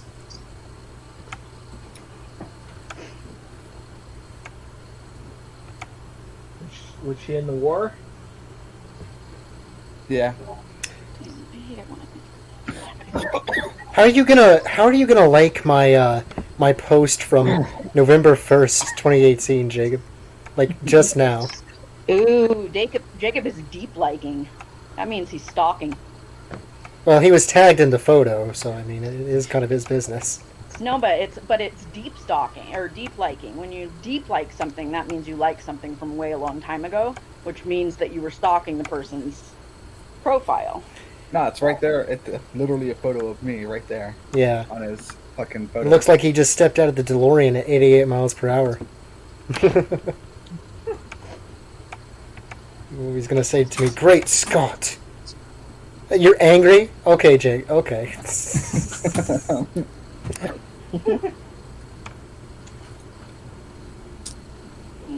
Actually, he did comment that "Great Scott" in the comments 42 weeks ago. Wow. I just saw this awesome thing, and then I had to switch over to text because Blake texted me, and then when I switched back to Facebook, it had just like gone up to the top of my thing, and so now it's gone. Rip. Yeah, I'd really like if they added some kind of button that, like, you know, you could redo it later, you know, kind of thing. So, I was gonna save it, but I just didn't have. Is that you, Micah? yes. Okay, so I have returned, and Prometheus has finished using the restroom. I say to Beth, if you don't believe me, you don't believe me, but it's the truth, and I'm sorry, and I won't do it again. Thank you. Yeah. If you believe that, really dumb. Oh shit! Way to just shit all over my character. Yuko is pretty fucking selfish. So. Hey, she does good. When she comes up that she feels like she needs to do it again, she'll do it again. Hey, she does good things though. Come on. Okay. Anyways. But I Can't, do like the can't idea, think of any examples. Oh, what the fuck? but you could tell that the first part was Beth and the second part was Raven, right? Well, really, the second part was just Marie. Raven isn't in the room, so I don't. I was just thinking that would make sense to be, you know, if she was using, if Yuko was using her mind reading, and so the words out of my mouth are, yeah, okay, and then in my head like, she is gonna keep doing it. Okay, so having. Go ahead. My bad. Scald, what conditions do you What conditions do I have? That is a good question. So I vaguely remember you needed to, like, seek forgiveness from Beth. I have guilty and repentant. I believe the repentance is from Beth, and the guilty is from Raven. Is the ending conditions to those happen to be listed? I think I have to. I think it was pretty much just like make up for your wrongdoings, pretty much. And do you think, well, actually, I'll ask Beth. Do you think Yuko has made up for their wrongdoings? For ignoring me or for disappearing that one night when I needed her?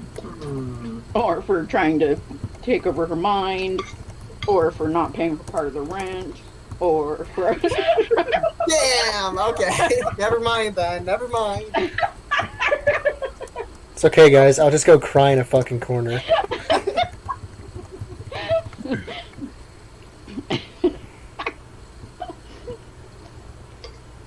Forever alone.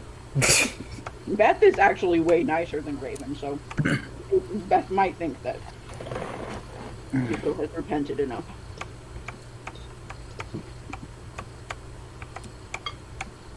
I mean, there is something to be said for the, I don't know, the going to the mental institution and also, being homeless for a little while. Sounds like it might be enough of a, where I could forgive her, but probably hearing I'm sorry specifically would be a good final step. Well, I did say I'm sorry. Well, for mind control, I think, but I'm still working on these other things. Fair enough. Fair enough. I mean, we are still right there. You want to continue the roleplay? Sure. Okay. Do you say anything after she apologizes to you? For forcing you to do that? He's like, well, I don't think you successfully did it. I'm barely able to do anything myself, and I've had 2 weeks of training and stuff. But if you're feeling guilty about anything, you can apologize for whatever you think you might have done to me in the past or whatever. You're right. I haven't really been the friend that I should have been. That you needed me to be. I left you on your own.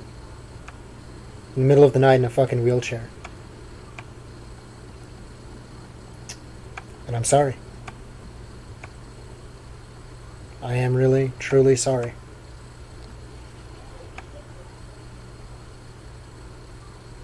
Well, I was really pissed off, but I forgive you for a variety of reasons. One of which is your willingness to, to be friends and to apologize and admit that, sometimes you do wrong. But also, turns out that these magic guys cured me, so I'm no longer, burnt and in a wheelchair, and that feels a lot better. Yeah, how did that happen exactly anyways? And can they fix my arm? Yeah, I'm sure they can. Just make sure you listen to these guys. I mean, it's really easy to want to explore your powers, and they have to keep reminding me that I, need to actually do the work that I've been sent here to do. So if you're trying to get into their good graces, I think you probably want to make sure that you're a little obsequious for a while, just to, be a good, a good helper and such. Yeah, that's what I'm trying to do. Yeah, and it's hard because I don't even know exactly what, what wizards do or whatever. But, I kind of have to eat crow because I have really no knowledge at all about the stuff that these guys are masters of. So. Okay, is that enough to resolve my repentant condition? I'd say so. Okay, so I gain a beat. Hooray. And that actually brings me up to 2 experiences. Hurrah indeed. What has Trigger and Adonis been up to during these last few minutes? Prometheus and Epimetheus are just beginning to gather at their car. Adonis just lightly punched Trigger's shoulder. Yeah, And said, that's right. punch bug. No punch back. I think that we were actually having a heated debate about whether we should be saying punch buggy or slug slug bug. bug. Yep. Yeah. And I was like, what the fuck is wrong with you? I grew up in the South. What do you mean? And I suppose you call it a jockey box too. What the fuck is a jockey box? It's what some people call a glove compartment. No, it's fucking glove compartment. So now we are having a conversation on different things people call different things. I'm glad you guys can find some common ground. Nah, listen. Is it soda or pop? It's soda. Yeah, it is cola. Cola? Nobody says cola. You'd be surprised. And it's not, for God's sake, Coke. Coke is a specific product. Coke does not apply to all sodas. Hey guys, you got any Coke? Some homeless guy like wanders up to you. I'll just, without looking at him, fist straight in the face. Start talking to money. Say that again? Fist is going straight into the guy's face who walked up, still looking at Trigger. Just not even like mid sentence, not even pausing, just like wham. Then he just looks at Okay. him, punch buggy. You don't even have No to roll punch for that. back. He falls to his knees. Oh! Get out of here. I'm gonna bang the baseball bat against my boot leave. He quickly scampers. By the way, what is your vice and virtue, Adonis? My virtue is trustworthy, and my vice is pessimist. Okay. At least we can agree that it's called soda. I think that is my actual vice and virtue. I think I am Jacob's character. Little did we know, we were just playing caricatures of our actual players this whole time. But that's actually me, though. Like, Jacob and I are the same person. Oh my god. Okay, anyways, continuing on. so who am I raiding with? Trigger, if you don't mind, I'd ride with you and Raven. I want to get to know y'all a little bit more. Sure. You want to So, ride with Trigger and Raven? Is that what you said? Yeah, I did. That's the same person. Oh, It's the insomnia. It's the insomnia that's getting to him. I didn't sleep last night. I'm sorry. So who's going in? So Prometheus is going in. Prometheus and Epimetheus are going in their car. All four of you could fit into the rental car that Raven and Obolos brought. So many fucking names. Oh my god. Well, then Prometheus would be all on his lonesome, wouldn't he? Yeah, they would. I'm gonna ride with Prometheus and Epimetheus. All right. And as a sign of good faith with my friend apologizing, I will go there and be in the back seat. All right. So Raven. So that just leaves Trigger and Adonis for the rental car. That works. All right. Okay. Epimetheus is driving, and the entire car just like stinks of like mothballs, and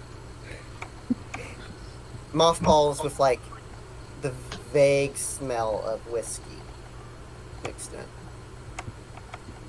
Prometheus is in the shotgun, and Obolos and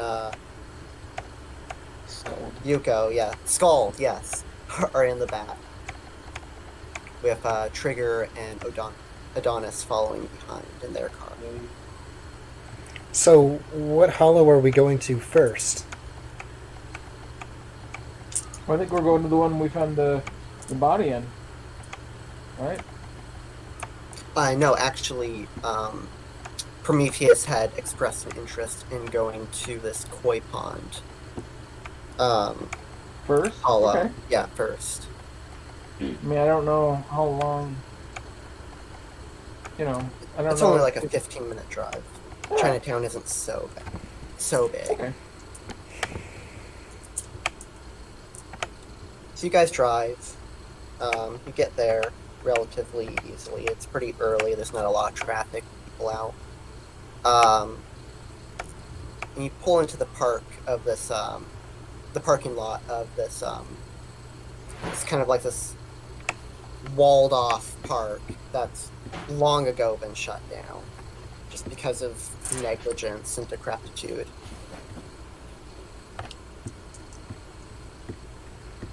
The parking lot is empty. Another great neighborhood. Indeed. Prometheus gets out and slowly begins to approach the locked gate. I'll follow. And I imagine Trigger pulls into the parking lot around this time. So, this mana, it comes to the hollow, and then we can gather it? Indeed, one way or another. Either in a physical form known as Tass, or in its base form, mana. He kind of rattles the gate. It's chained shut though. Here, let me see if I can help you with that. And I'm gonna go over and I'm gonna try to pick the lock. She pulls off her belt buckle. Yeah, I'm gonna pick it with my belt buckle. Oh, well, thank you. Make a dexterity larceny. Dexterity, larceny. I have one in larceny. So, Excellent. yeah, I invested 1 point in there because I figured, I've been doing a lot of stealing and theft lately. Might as well, right? So that's 6 die. Hurrah. So I'm gonna say there's like needles and shit around here, right? Are there any? Yes, there is. So I carefully pick up the needle, not to puncture myself with it, and I'm gonna use it to open the gate with. I got 3 successes. All right. It doesn't even take you. It doesn't even take you 10 seconds. Like, you get it done just like that. Prometheus's eyebrows just like continue to like float up, increasingly high on his forehead. What As is he it? looks at you with surprise. Oh, very impressive. You didn't even have to use magic at all. I'm sorry, I'm just used to you, Mastigos types just like stepping through doorways. I can step through doorways? Indeed. Indeed. Well, this is news to me. What if I get stuck in the doorway, though? I don't think I've ever heard of that happening. It doesn't seem to be a common problem. Well, I hope that won't ever be a problem then. But thank you for telling me. I push the gate open. After you. Thank you. He steps through. Epimetheus follows behind him, and he's kind of just like sniffing the air, just like. Are you okay? Shh. Okay. I whisper in response to this. Trigger and Adonis are following behind, I'm assuming. Yeah, so I believe the marching order is Prometheus at the front, Epimetheus, me, Obolos, and then Adonis and Trigger are bringing up the rear. Sounds about Okay. right. I'll just go ahead and message that. You can continue. Okay, perfect. Thank you.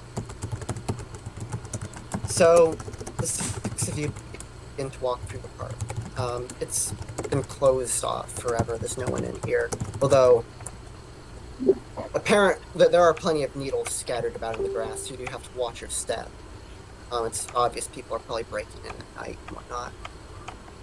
The whole park is a complete mess. The trees are tagged in various triad signs. There's trash just everywhere, newspapers, clothing discarded, overturned trash cans. You get to the iconic koi pond in the center, and it's just like filled with just like just soup. It's like a koi soup essentially of just garbage. The water is brown and thick. Well, this is depressing.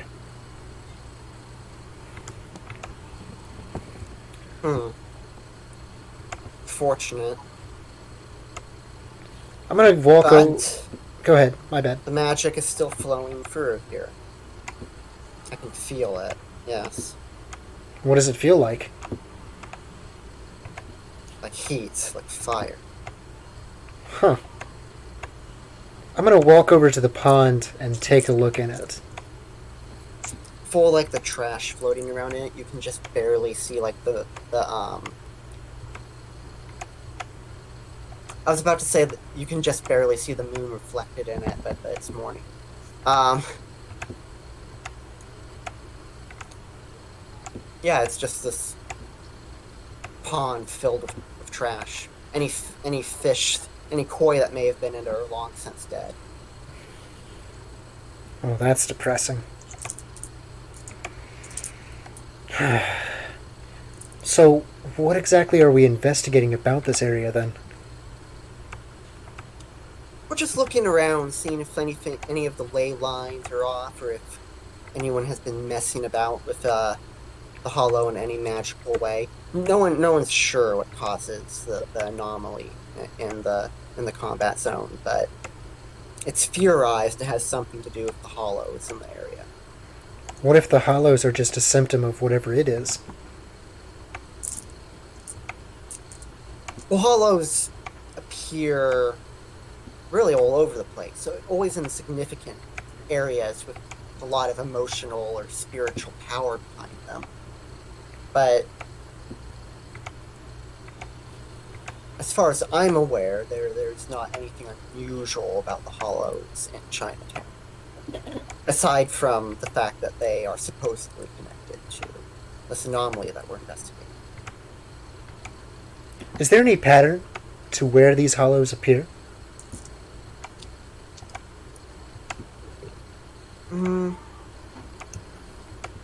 Well, they appear in areas of spiritual and physical significance. No, that's not what I mean. I mean, like if I were to take a map of Chinatown and place the hollows on the map, like mark their locations, do they follow any sort of a pattern? Well,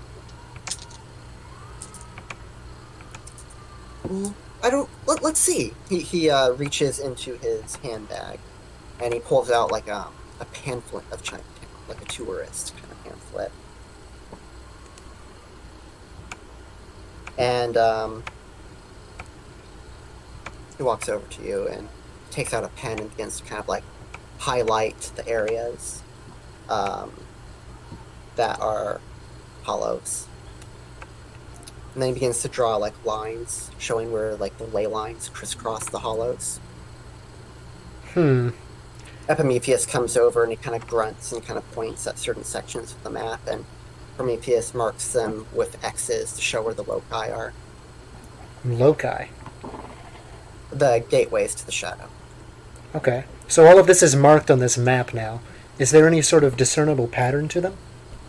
And Prometheus speaks up. He's like, now keep in mind, these are only the ones we know about. Although the Chinatown has been pretty thoroughly explored, we can be pretty sure about this. Well, if there are any unknown hallows, and there's a pattern to where they appear, then if we can find out what that pattern is, we might be able to predict where an unknown hollow is. Right? You know what we need to do? We need to look up the professor's ley line map. You know, that's a good question. Didn't you upload all of that to the drive? What did I think I only... I'm pretty sure it was only the one book. Yeah, the dead one. The one about ghosts. Now, do you know what happened to the Boston Working portfolio? Well, we returned the one books, like the ones we stole from Frank, to Frank. Yeah, but he brought them back with him when he was at the park. But that Boston Workings wasn't one of those, was it? Wasn't the Boston Workings portfolio the one that I stole out of the sarcophagus? No, that was the Black Journal. The working portfolio was the one you stole from the public library.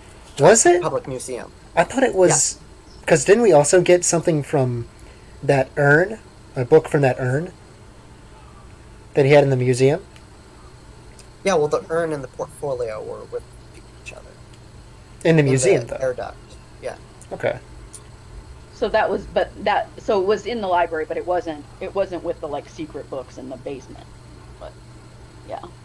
Wait, no, it was stolen from two different areas. You guys stole from the public like art museum, right? Yeah. Oh yeah, the museum. That's right. And then you also stole from the public library. Yeah, and then we stole from the sarcophagus. So yeah. So do you guys still have the professor's old books? Jeez, I haven't thought about those in a while. No. Beth? I don't remember us doing anything with them, but I was kind of in a traumatic, flesh removing situation. I would assume like that if we did have them, that we would have given them to the School of Wizards. Okay, well then the academy Right. has them. But I can't remember what they're called. But I would think that I don't know. Wouldn't you think that's what we would have done with them? Don't you think that we would have given them to them? Well, I mean, Definitely. if this is going to be an extended project, you guys can always get them back, right? Well, I would assume if they put them in their library, if we have access to their library, we can look at them anytime we want. I would think. Okay, well, let's not worry about it for now. I'm going to go back to trying to find a pattern to these hollows. Are we gonna Hey. go to the store soon? I'm still doing something. Okay. I'm back. Welcome back. So the whole point of like coming to these hollows though is just basically like we're looking around for something suspicious. Like we don't really know what we're Basically, looking yeah, for exactly. or anything. Exactly. So can I like I don't know, I don't totally understand like the mage site and stuff that these guys have been talking about, but like is there like can I see like the life whatever going through like the pond and stuff? Is that Yeah, you could look around through Life Site and see like if anything was alive, it would be like highlighted to you. okay? Well, I mean, I'm assuming something has to be alive because even if it has mold or scum or whatever, that's still Mm-hmm. some kind of plant thing. So Exactly. and see if there's anything living in the pond. I mean, maybe not fish, but I don't know. So yeah, I guess I would try to kind of do that and see if I saw anything that looked weird or whatever. I guess. I'm going to look around while he's trying. I'm assuming Prometheus is looking at all these spots on the map, trying to find a pattern if there exists one. But while he's doing that, I'm going to investigate the area to see if anybody else besides us has been here. Okay. Yeah.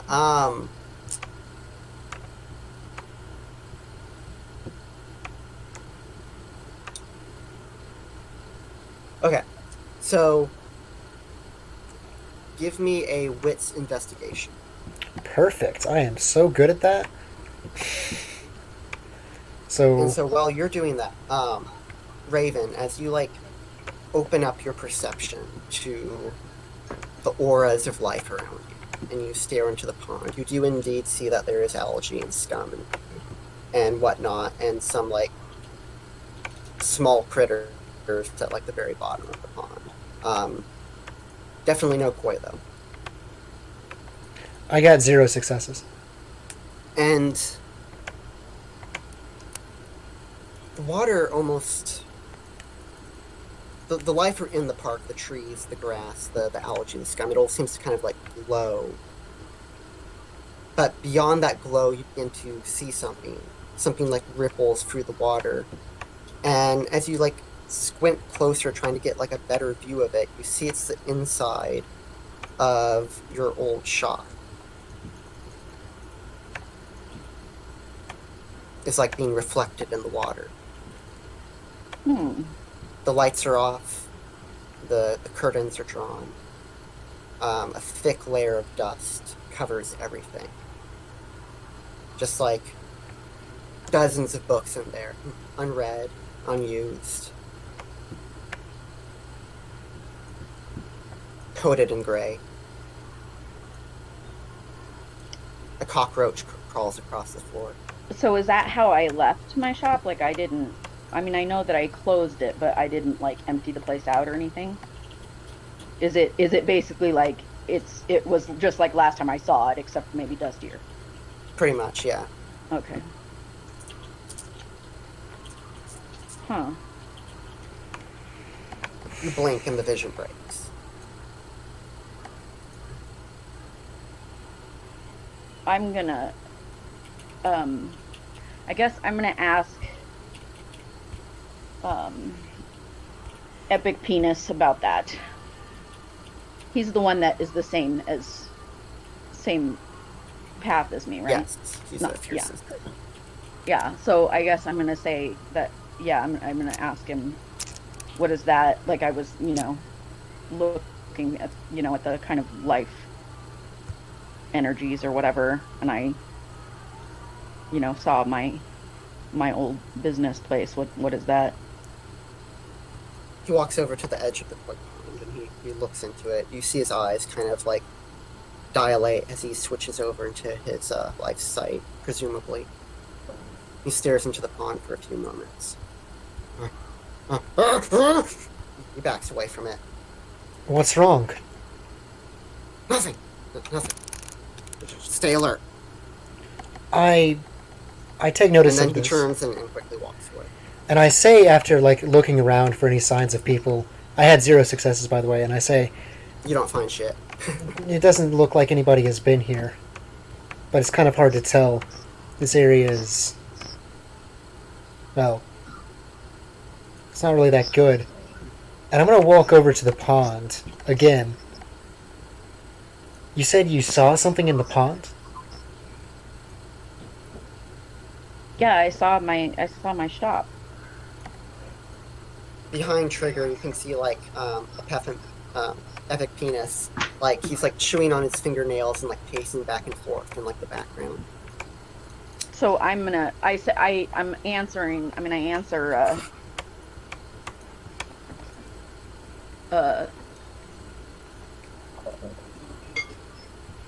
I can't remember your name. Skulls? And so I answer her, but then I turn around and I'm to him and I'm like, what does that mean? What am I seeing? What did you see? Whatever. I'm going to look into the pond with my mage sight. Prometheus walks over.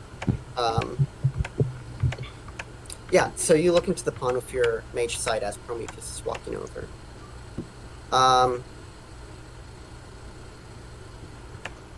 What arcana are you doing with it? Fate. Okay. You see your own fate, the red ribbons that connects you that extends out from you and connects with the larger tapestry. It connects with the pond. And your fate almost seems to get like drawn deeper and deeper down into it. Can I switch over to focused mage sight? And before you do that,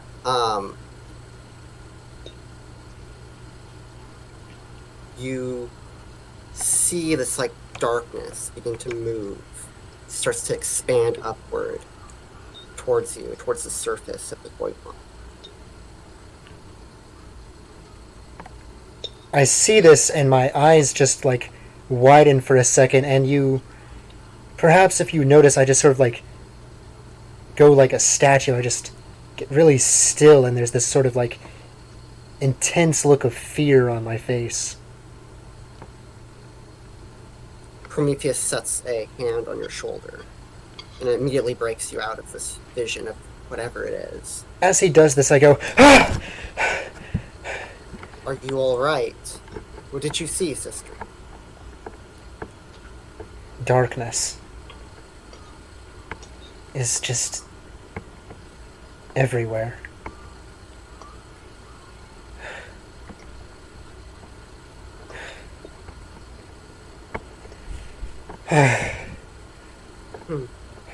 He looks into the pond for a moment. His eyes seem to kind of widen for a second, and then he kind of blinks, looks away. For a moment, you think you see a tear kind of start to like well up, but he quickly kind of brushes it away. Are you okay? This pond seems to be showing us things from our past, it would seem. Things we have lost, perhaps? Can you hand me my card? Epimetheus, are you alright? I'm fine. Fine. Be careful. Sorry. Very good. What's up? Toxic masculinity also permeates the mages. Despite being iconoclastic. I missed what happened. What happened? Oh, Prometheus looked into the pond. He clearly saw something. He began to blink away a tear, and then said that the pond is showing us things from our past, it would seem. And then he asked Epimetheus if he was okay, and Epimetheus said he was, in a very aggressive way. He like barked at him, kind of. Yeah.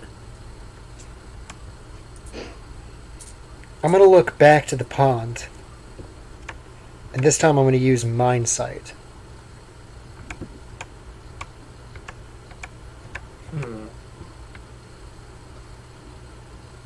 Well, with Mind Sight, you can tell that the pond is not a thinking entity. Since everybody's using Intelligent. since everyone's using their sight stuff, and since Epic Penis told us that we needed to be mindful and watch around, I'm gonna, take extra care of looking around to make sure that With your like actual human sight. yeah, exactly. Trying to make up for being out of it at the dim sum place. You don't see anything with Mind Sight. Nothing noteworthy. Okay, I'll look at it with space.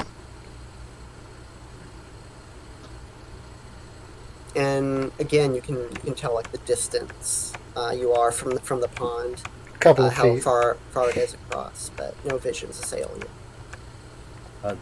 Adonis is gonna start looking around for things. Just trying to find something. Well, I'm not getting anything else from this pond. You find a twig. Give me wits investigation. I'm gonna be adding my trained observer, which is the 8 again. Okay. What is 8 again? That means if you roll any 8s, or 9s, I believe, as well, you roll those dice again. Exactly. So on the website, there's a place where it says roll again on. Click Yeah. the 8 instead of the 10.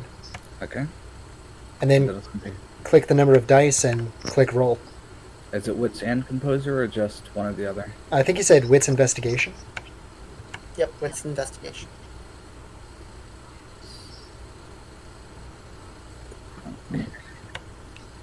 If you have nothing in investigation, by the way, that's a -3. Oof.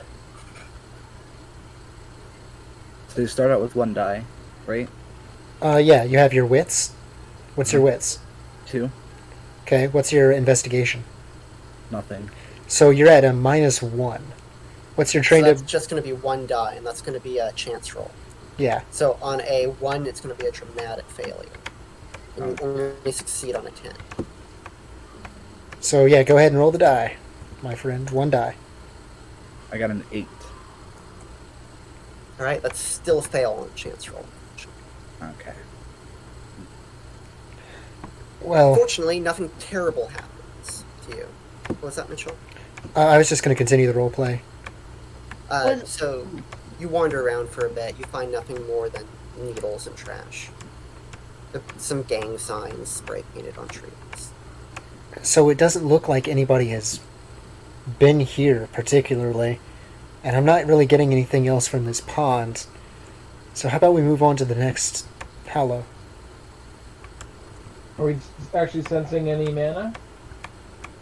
Oh no, there is mana here. If any of you wanted to take a moment to harvest some, How do we harvest it? well, I will show you. He sits down cross-legged by the koi pond and closes his eyes and begins to kind of go, Are you meditating? You should always ask that when somebody's meditating. He opens one eye and says, Trying to. Yeah, patient. No, come on. How long is that he gonna says, this is a technique known as ovulation. Say that again. Ovulation. Ovulation. I know how to do that. No, ovulation. Oh, What It is a with- meditative practice. It'll come intuitively to you. Essentially, we are drawing the mana into our pattern. Is there any? Sit down as I do. Okay, I will do so, and I'm going to ask another question as I do. And I'll ask, so, do we have to meditate? Is there any other way? Well, there are different techniques, different practices that ovulation can be. There is, of course, Tass. I would not recommend drinking the Tass of this hollow. He kind of looks at the water. Yeah, probably not the best idea. Unfortunately, mana does not purify whatever form the Tass comes in. I'm going to meditate, but I'm going to use a mind spell as well. Can I, and what I'd like to do, because I've been thinking about this for a while now, and so has Scold, I can't get my thoughts off of that lamp I saw in Margaret's.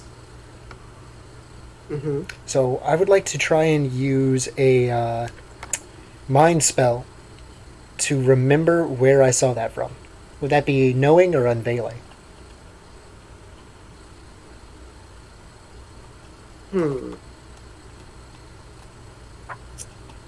I would say... it'd be knowing. Okay. And I'm going to... Can Prometheus like finish explaining the process to us before you improve on it?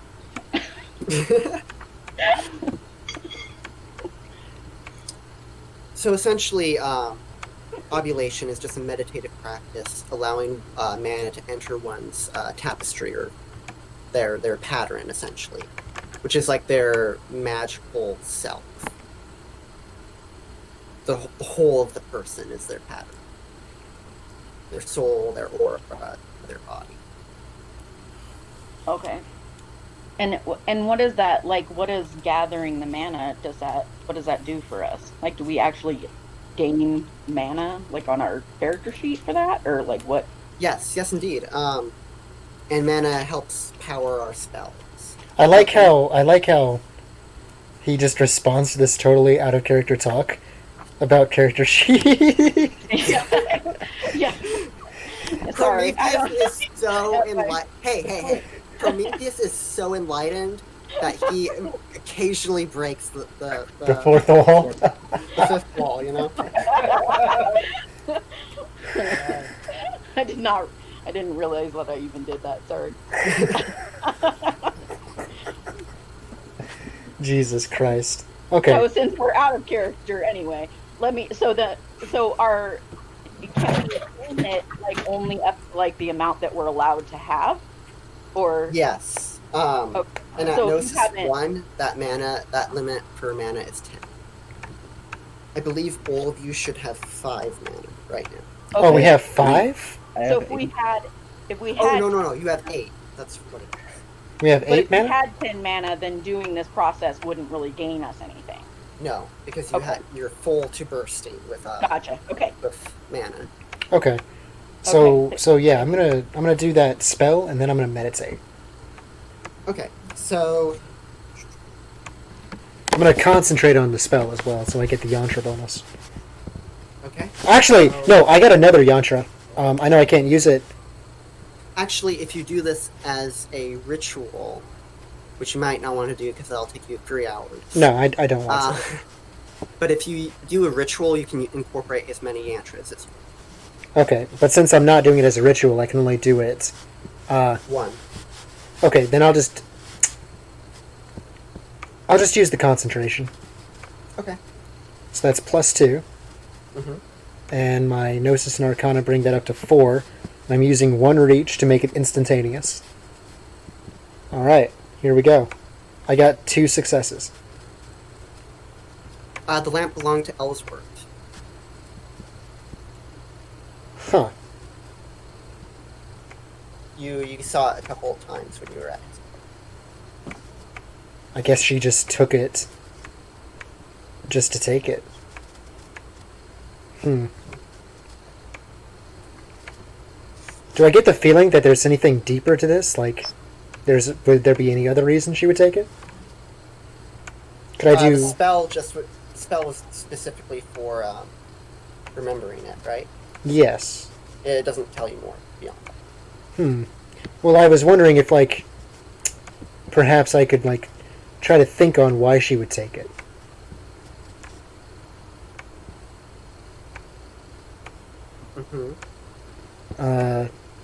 Would I be able to... never mind. I'm just going to think about why would she take the lamp. Now, And then- for the ovulation roll, that's going to be your composure plus nexus. Okay, so composure is 3, gnosis is 1. So that's 4 die. So how many of you are ovulating today? That's kind of a personal question. Not I, says the guy. Not I, says the guy. Okay. I got 3 successes. But seriously, how many of you are doing the meditation? I get okay, yeah, I am. Adonis is gonna keep watch for the group, Alright. so that Yeah, way they have someone to watch over. Epimetheus keeps pacing around, We muttering could to just himself. we could do it in like 2 groups or whatever. So one group could do it Oh. once, and then the next That's group cool. could do it. Yeah, I was gonna say, I think us Death Path people are pretty cool for immediately saying, we're gonna watch the group, make sure they don't die while they're doing it.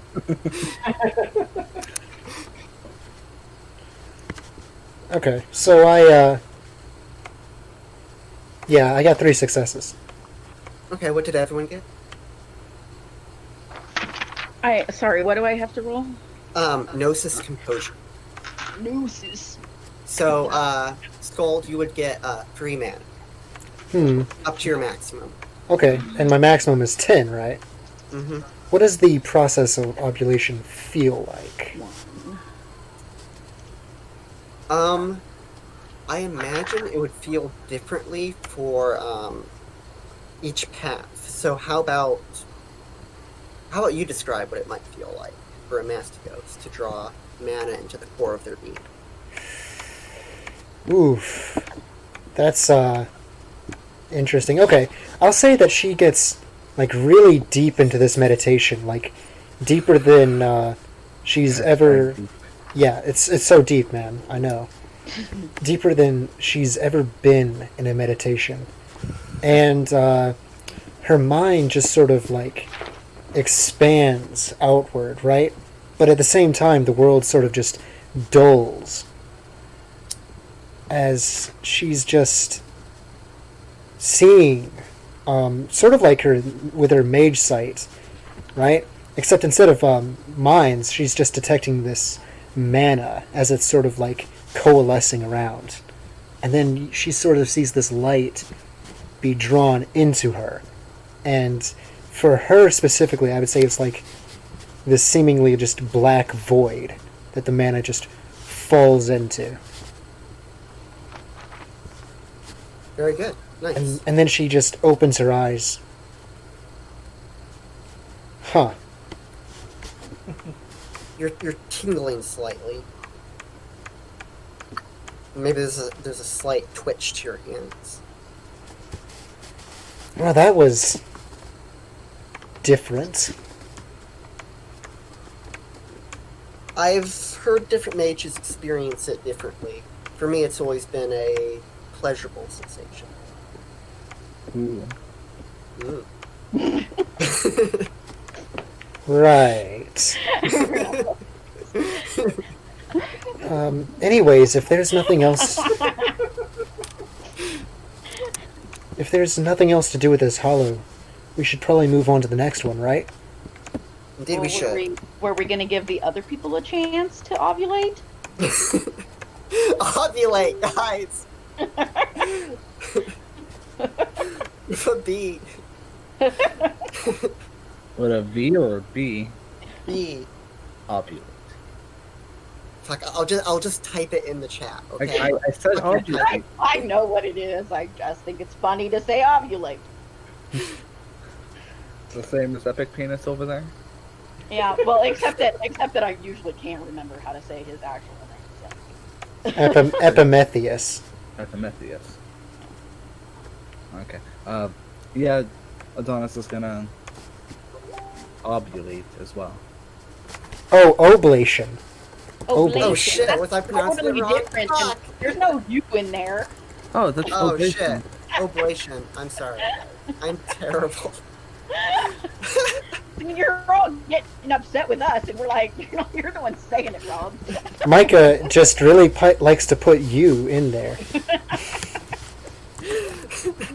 Shit. Micah Oh, puts the fuck. U in ovulation.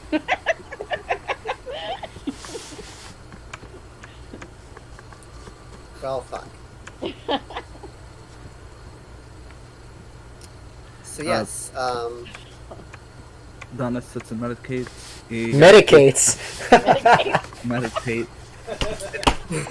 It's the insomnia, guys. I've been awake for a couple days. 8, 9, 8, 3, so 3 successes. And, after all that let's go ahead ovulation, you might need to meditate. Let's go ahead and follow. Listen, I don't get cramps. I'm fine. If I was a man and I started ovulating, I'd definitely want to medicate. So you regain. If you're at 8 mana and you got 3 successes, you're at 10 mana now. Yep. Because that's your max. Mhm. What does it feel like for your character to do this? It's like a looming boredom that wells up inside of him. It's cold and distant, yet kind of like his relationship status. It's dead and gone. Oh, shit. Well, that's That's it. depressing. It's just that depressing nature, and he comes out of it shaking slightly, tingling, but also looks distressed in a way.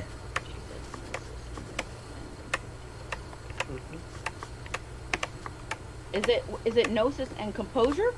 Yes. Yeah, it is. Alright, let's roll for Beth as well then. Do you know how many mana you actually have? Micah said that most of us had 5.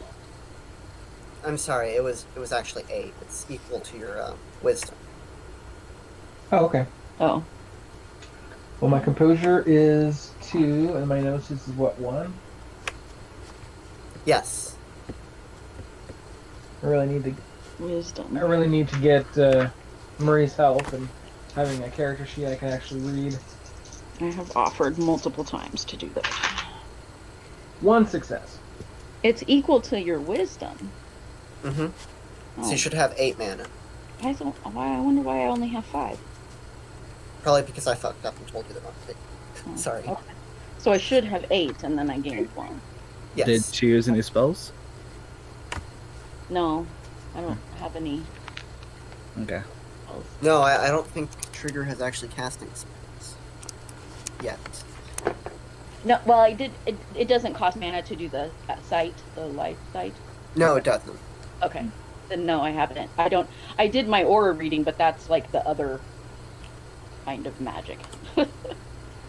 Okay. Now, with Focused Mage Sight, you can actually expend mana to give yourself a die bonus on a 1-for-1 ratio. Okay. So what does it feel like for Obolos and Trigger to oblate? I guess.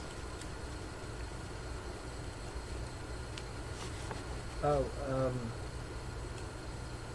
well, first of all, I got 1 success. I was thinking something along the lines of drops of like oil or something, appearing, shooting at me, and then like sinking into my skin, trying to get to the bones. Nice. Nice. And I was thinking that it would be like the kind of light, kind of glowing lights that I see in things that are alive, and that that light kind of, um, kind of coming up and streaming into me, into, joining into my light, and maybe it would feel kind of warm or whatever. Nice. Euphoric, perhaps? Yeah. And like more, like I could kind of feel my power increasing. Not like, I don't know, not like magical power, but like my life force, I guess, kind of maybe increasing, sort of. You know what I mean? Mm-hmm, mm-hmm. Becoming more, vigorous, I guess is the word. Yeah, or yeah. Okay. Two of them find joy. One of them gets horribly depressed. Adonis is a depresso boy, huh? Oof. He needs an espresso to stop being depresso. Oh. So after we've all oblated, I don't like that word nearly as much. Oblated. Not really fun. Okay. I say to Prometheus. So there doesn't seem to be too much else going on here. You think we should head over to the next hollow? Indeed. Should we head back to the warehouse one, or Yeah, I I'd guess like the to. one just down the street is a bathhouse. Oh, Bathhouse. How? Long since abandoned. Okay. Well, let's go to the one down the street then. I mean, it's closer, right? yeah, if it's Mm, closer. yes, yes it is. Let's go. Let's go. So you guys walk down the street. It's now about maybe 7 in the morning. People are starting to come out onto the streets. But not for very long, just like quick enough to like take out their trash, and then they scurry back inside, looking fearfully over their shoulders as they do so. I forgot how shitty of a place this is. Mm. Well, some parts of Chicago aren't much better, let me tell you. I can imagine. This place is an entirely different feel than I'm used to. By the way, Prometheus, were you able to find anything on the map as far as the locations of these hollows? Is there any pattern, anything? No, I'm not seeing anything, unfortunately, but maybe if we cross-reference it with those portfolios Trigger was talking about. Indeed. He passes the map back to you. I'm going to take a look at it and see if I can see anything he didn't. Yeah, investigation wits. Perfect. 4, 5, 6, 7. Yeah. Huh. I'm thinking here. Would it perhaps be I'm going to try to use another spell here, potentially. Would it be possible to use a fate spell to have something jump out at me on the map?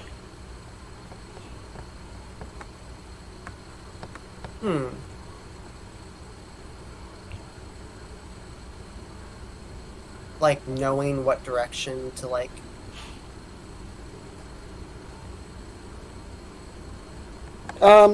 Yeah, potentially. Like knowing where something of particular interest might be located that's not on the map, per se. Yeah, go for it.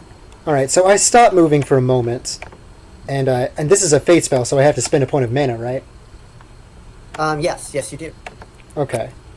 So I draw on my mana reserves as I, So before you finish that, with your primary arcana for your path, you can cast spells from it without spending mana, but any other spells from outside your path, you have to cast mana to do so.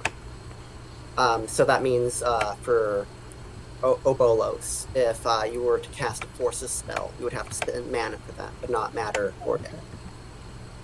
For Raven, you would have to spend mana if you wanted to cast a death spell. Okay, but not life. Yeah. Or spirit. All right, and I'm gonna concentrate on this action as well. Is this are you? Is this something that you're doing like while we're in the car driving? I thought we were walking down the street. Yeah, you guys are walking down the street. Oh, we were walking. Okay.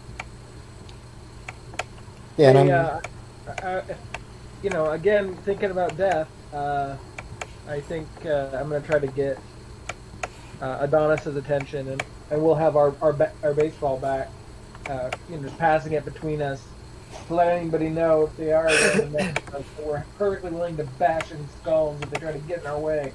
Yep. All right. So after spending some time scrutinizing this map, using fate magic to see, I got one success. By the way. Okay.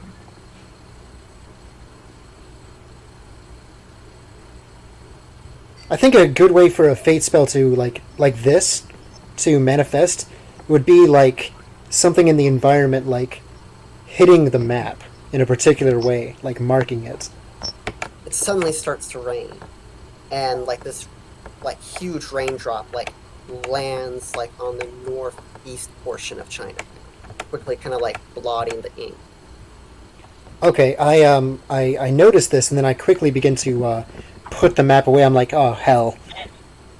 As it begins to, it's not a significant rain, but it begins like sprinkling almost. What about like a drop of what not how about this? Instead of a drop of rain, it's like something from one of the roofs above us. Would that work? How about like a guy on the 6th floor like hawks a loogie and spits it out? I mean, I like that. Well, let's just go with the rain, okay? Okay.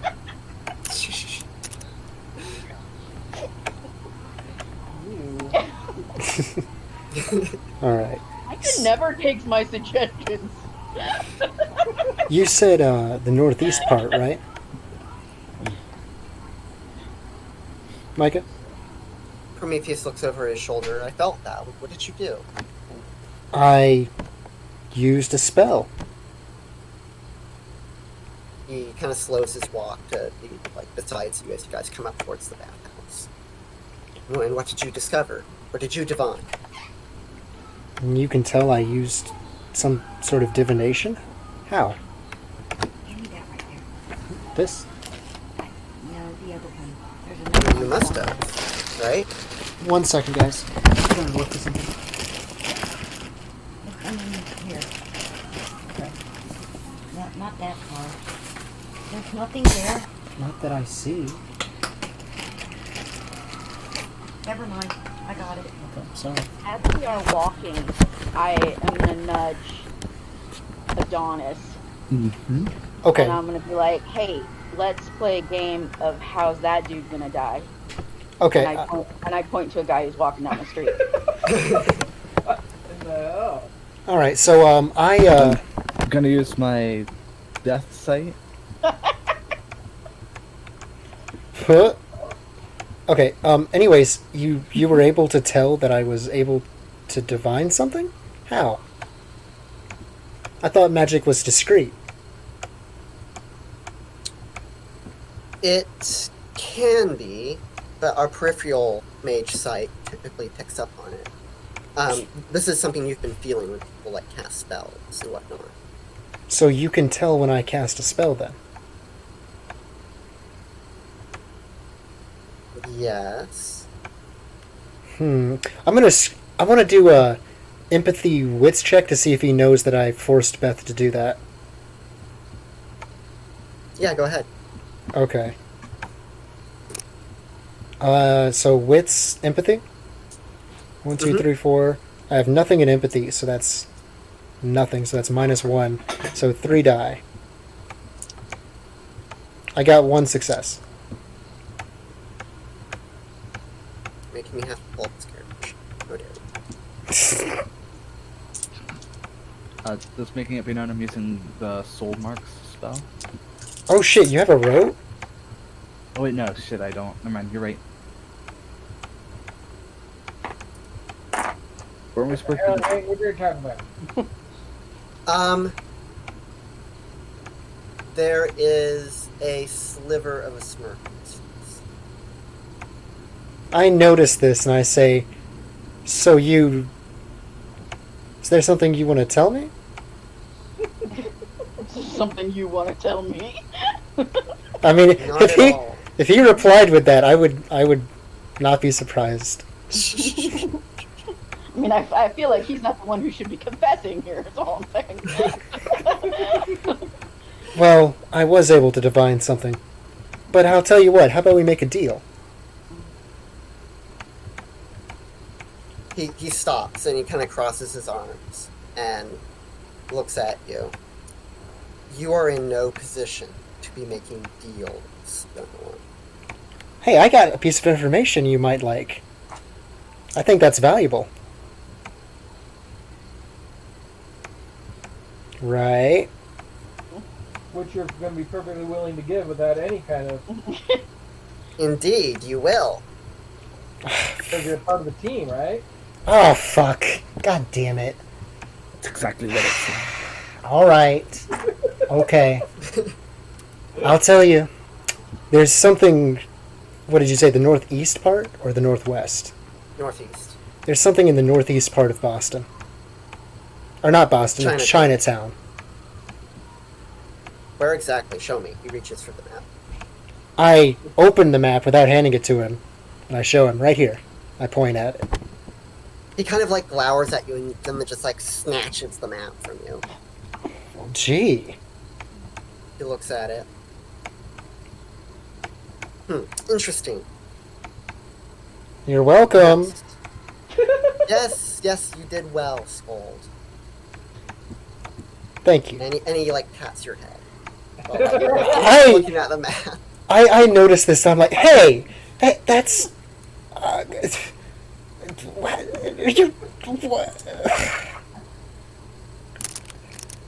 How would you like it if I patted your head, Come on sir? now. Come on. Fine. I keep going with I it. do some head patting. Wow. Next Okay. time I pass you the bat, I'll help you out there. No, I'm not handing you my bat. Thank you, though. Okay, I'm gonna follow him. Where's our bat? What's going on here? I'm waiting for the how's that guy gonna die? Okay, yeah, so you look at him through Death Sight. Yep. He's not dead, he's very much alive. Yeah. Nothing is anchored to him. No ghost or spirits. Okay. How old does he look? He's in his late 30s, you would guess. Well, If you wanted to scrutinize him with a focused mage sight, you could definitely do that. yeah, I'll spend a point of mana and do that. Well, you only need to spend mana if you want Oh! to like increase your Mike. die bonus. Micah, Yes. Micah, I got something I want to do. He patted me on the head, right? Uh-huh. Oh my god. I want to use a knowing mind spell to tell if he knows. And I have contact because he's patting my head. Okay. Let's see here.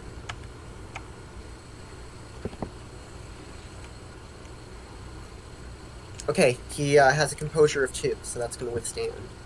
Okay, so I reduced the roll by 2, right?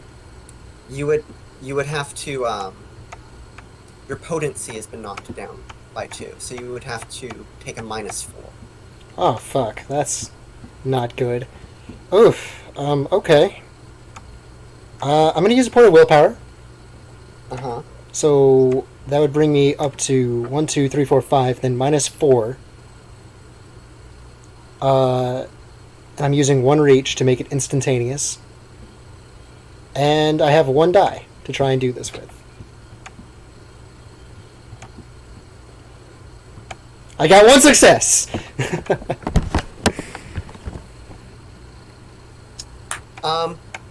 A memory kind of like flickers through your mind, and it's back when you were putting your hand on Beth and casting your magic, and you feel like heat like crawl up your spine, Heat.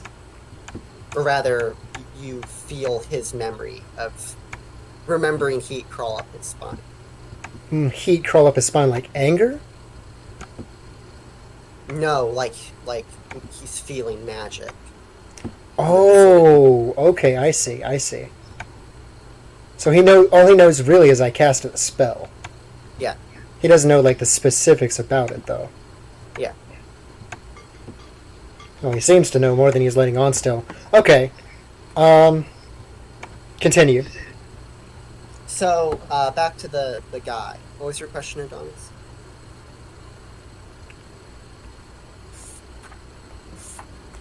Did I hallucinate that you were asking a question? Me? Yes. I was doing the further my maid site thing. Okay, roll your death gnosis. -1. Death gnosis -1. So it's 1 dot in death, 1 dot in gnosis, -1, so that's 1 die. Mm-hmm. I'm gonna spend a point of willpower to make it reach. That is how that works, right? So that's 1 No, more die. willpower would be +3. Plus 3 die? Okay. Yeah. Reach is something associated with spell casting. Looking for mage sight isn't actually casting a spell. Oh, okay. Damn. Still trying to figure everything out still. It's okay. Number of successes, I got 3 and 1 was a 10. Roll one more die. No, that's 3 altogether. Oh, okay. Yeah.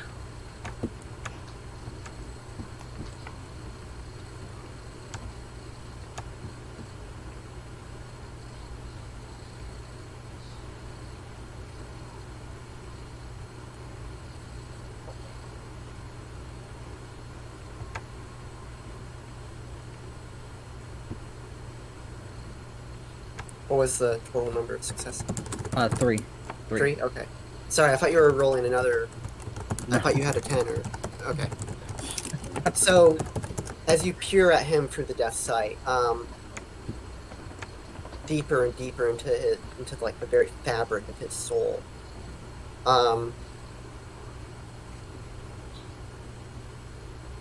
you become aware of like this like dark mark on like the inside of his skull.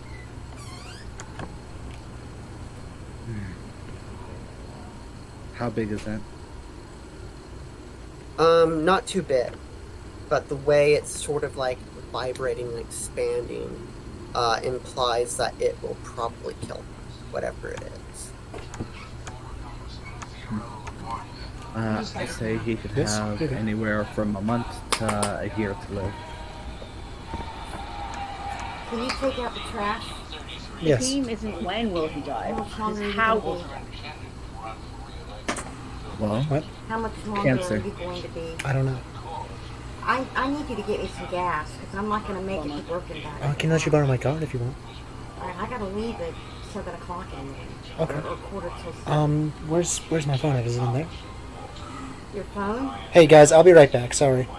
Continue on without me.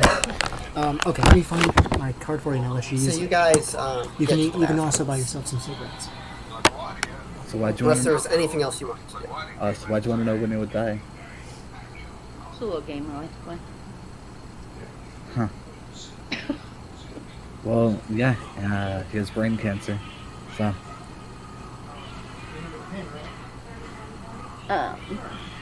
So, to clarify, like, the site that, like, Adonis first used death sight, and then, and you don't have to roll for that or whatever, and then he used, like, focused death sight, yes. and then you have to roll for that. Yes. Yeah. That's the, okay. It's okay. It's alright. Hey, you can withdraw How much I owe you as well. So you guys approach, I'm not The taking all bathhouse? your room. yes, the bathhouse. It's a large, I don't mind if you do. large brick building. The All the windows are plastered over. There's like bullet holes in like the front of the building, facing the street. Very stylish. The door is chained and locked, and the parking lot is empty. I won't have any gas. Oh, and the sides of the buildings are like completely covered in like tags and stuff like that. Essentially, it looks about as decrepit and run down as the rest of Chinatown. Okay. Yeah.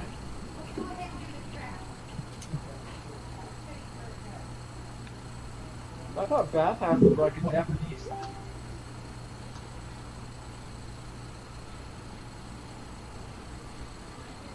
Don't question the game master. Say that again. I missed that. I said I thought bathhouses were Japanese. What the fuck, Benji? Don't question the game master. Fuck off. Well, I mean, I assume Chinatown probably has, you know, Japanese stuff as well. I just didn't know if my character would know anything more than this humble gamer. I really have no idea.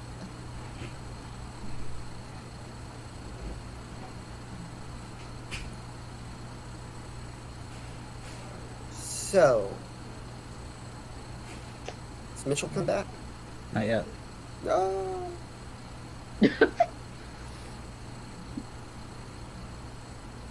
So I have to go pretty soon. Where my are you hesitation. going? Where So are you going? I'm going out with my girlfriend. Out where? Don't question. God damn it! Don't question it. Yeah, don't question the game master. What the hell? Well, I'm questioning you in a context where listen you're not to your the game own master. advice. But in this particular question, you're not the game master. You're just Micah. I am always the game master. Yeah. You're just gonna have to live with that.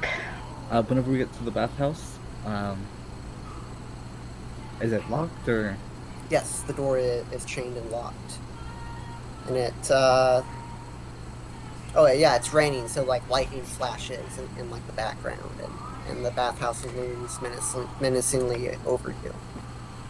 Looking around, how many people are out and around? There's a few stragglers who are like going about their business, but not really anyone. It's true. I don't even know how to feel. Wait, feel about what? I'm sorry. I just saw a thing that says Trump has suggested dropping nuclear bombs into hurricanes to stop them from hitting the U.S. And I said I have to Snopes it because Yeah. but I'm like, if it's true, I don't even know. Like, I don't even have a response. I don't even know what to say.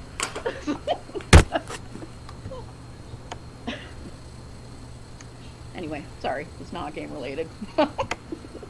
Okay, I am back. Sorry about that. Cool. Micah just talked shit about you the whole time, so it was cool. Yeah. Damn, how you gonna talk shit about me? Huh? What I do? Same way I talk shit about you. Man, why you gonna talk shit about me? What I do? Because you questioned the GM. Yeah, well, I ask a lot Only of... like 25 times per game. I don't know. I ask, like, a lot of questions, actually. I'll have you I'll know. be damned if it's 26 though. Okay. So, anyways, Micah was saying that we need to stop soon, so. Oh, really? Yes. Yeah, sorry. Fuck. How soon are we talking? Like, as soon as we bust into this bathhouse. Oh, fuck. Okay. Adonis is gonna, like, what type of door is that? It's Using- Wait a second. Before we go in, Mhm. can I use Mind Sight to see if there's anybody in there? Yeah, you can. Hey Mitchell, are you like sitting 20 feet away from your mic now, or? How's that? That any better? How about now? That's That's better. better. Yeah, I had to move places again. Mm. So, yeah. I'm gonna use Mind Sight to see if I can sense anybody in there.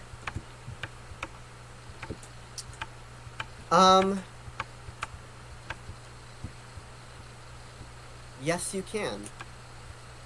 You feel you see the vibrations of 3 distinct thinking minds inside the bathhouse. Where are they at in the bathhouse? 2 are in. None of them are near the front of the building.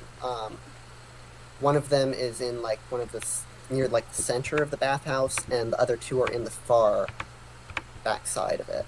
Okay, I say as we're at this door, I say, hey, there are people in there.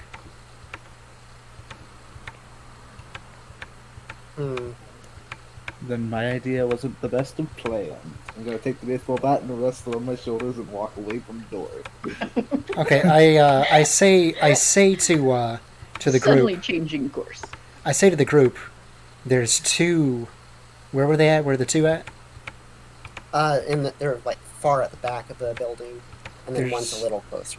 There's 2 at the far back, and at this whole time I have my eyes closed as I'm listening. And where's the other one? A little closer. You can't tell exactly. And there's one that's a little bit closer to the entrance than those 2. So it's not as abandoned as you thought, I say, opening my eyes. Epimetheus Yes. reaches into his pocket and he pulls out his revolver. Then we better be ready for anything. Is the door locked, by the way? Yes, it is chained. I'm gonna try to pick it again. All right, go for it. So that's larceny dexterity, right? Yes. Yes. Okay, so that's 1, 2, 3, 4, 5, 6 die. I am a very good thief. I have 1 success. Takes you a few minutes. Everyone kind of like starts kind of like looking around nervously as you're just kind of like picking this lock in public.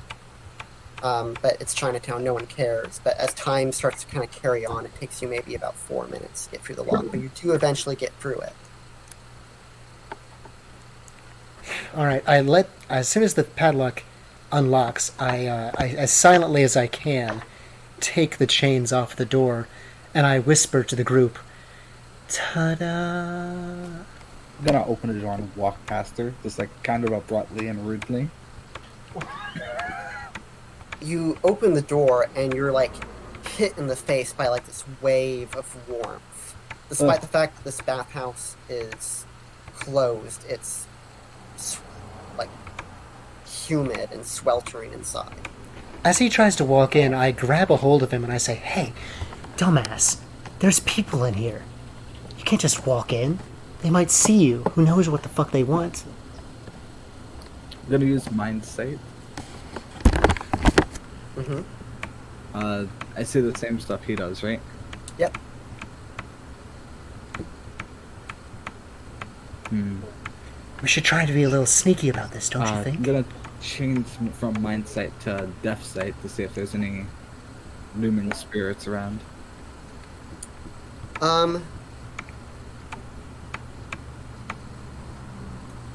Yes, actually. You see a headless woman like staggering around the lobby. I'm gonna freeze immediately. Who else is of Mars here? That'd be me. Say a headless woman. I will look. You see her as well. She's just kind of like wandering around in a circle around in like the main lobby. As you watch, both her arms kind of like pop out of their sockets and clatter to the floor. Oh. And then she like just kind of like crumbles apart and like sinks through the floor. I'm gonna say to the group, "Hey, how about this? Let me try to sneak up on these people, see what exactly, what their deal is, and if anything goes wrong, well, you'll know if anything goes wrong." I can stealth with you. It's always better to have an extra person. Okay, let's do that then. What do you guys say? Any objections? Prometheus kind of Yeah, they're the boss. he nods and says, "Just be careful, Lily. They could just be junkies." Well, it's better to be safe than sorry, right? Especially if there's things running around here that fucking can take a card in the chest. Can I ask something? So what did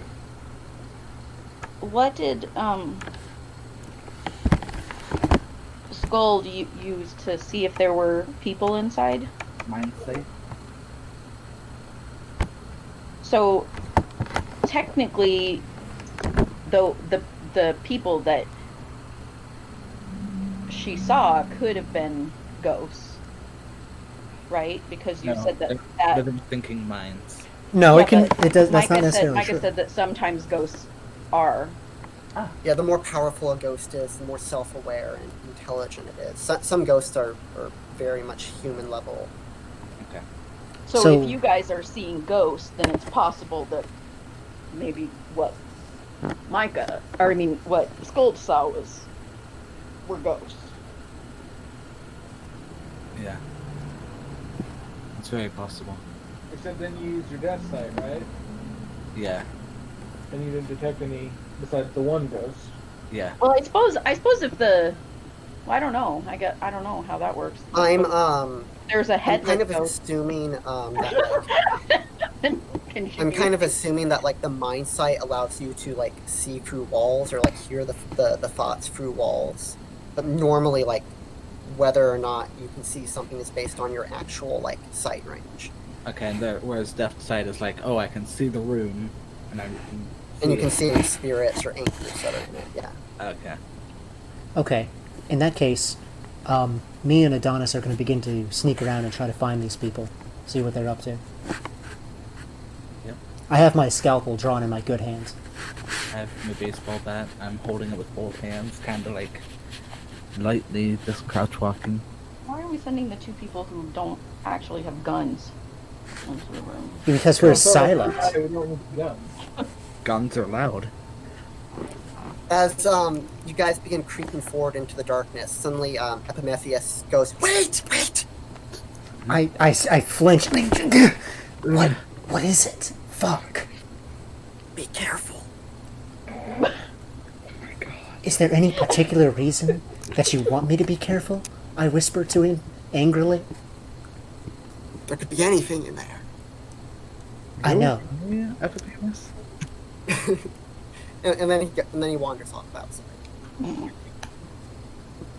God damn it. I turn back around and I'm gonna continue to sneak forward. Yeah, next to Scald. That seemed fucking obligatory. He didn't need to do that. Yeah. Something's got him freaked out. Yeah. Okay. Meanwhile, outside, Epimetheus was like, "It's good that we sent the apostates ahead. Better not to risk our own resources." Apostates? You know, I'm You're talking trusting. religious stuff now? I'm trusting them. If I call for them, that they'll come. Maybe that's a little bit too trusting of me, but I'm also trusting you. If anything, you're faster than I am, probably. And I look at him and I chuckle. No, I'm slow as fuck. And I can't run for very long either. And this is all in a whisper, by the way. I don't know if I trust those two. But I definitely trust Raven and Beth. Yeah, I can trust Trigger. Yeah. Alright, let's go.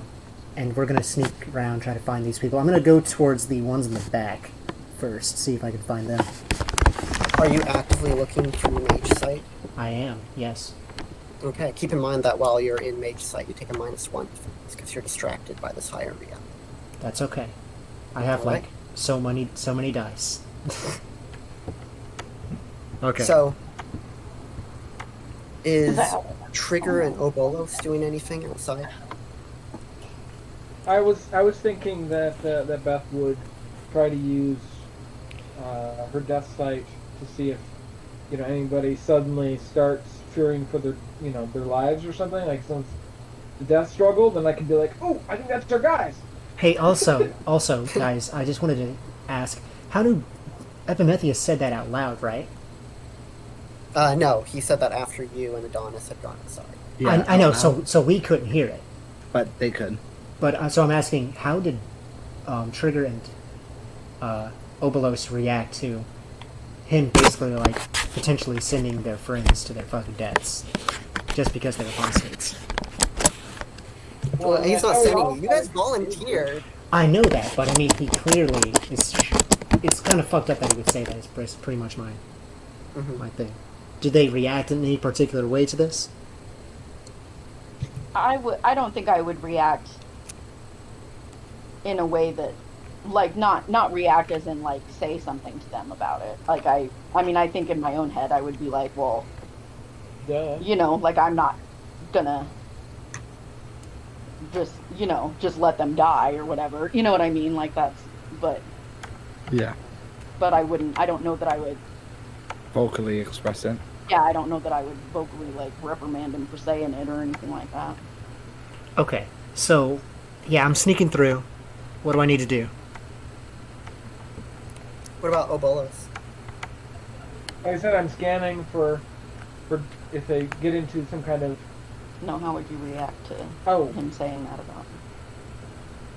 Well, I mean, duh. We're trying to be silent to find out if it's what kind of level of concern. Not that we're pretty sure there's something that's freaky about it. That in this abandoned building.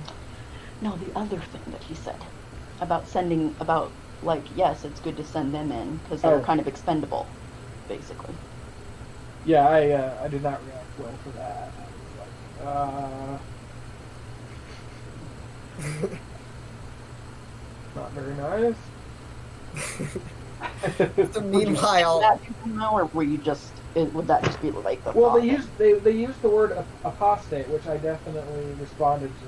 What is this some kind of religion thing? Because isn't that what apostates are? Is religious or? apostates are those who are outside of the orders. This is Prometheus speaking. They're not with the Mysterium. They're not with the Academy. Frankly, I'm not entirely sure why they're here with us. Well, I guess then if he says that, then I would say, well, part of the order or not, they're our friends, and I'm not gonna just leave them to die if they get into trouble. So. It's very well. Yeah, that we weren't thinking that they'd be cannon fodder. That wasn't what my intention was. I had no intention to use them as cannon fodder either, but they volunteered. Yeah. Well, they are sneakier. And I am also aware because I think Beth too, because we are Yuko's friend, that if Yuko was going to do that, then nobody's going to talk her out of doing it. So it's not, you know what I mean? So it's not like these guys they didn't do it on purpose. They didn't put him in harm's way. And if Yuko decided she was going to go in there, then they couldn't have made her change her mind anyway. So. Indeed. Okay, so what happens?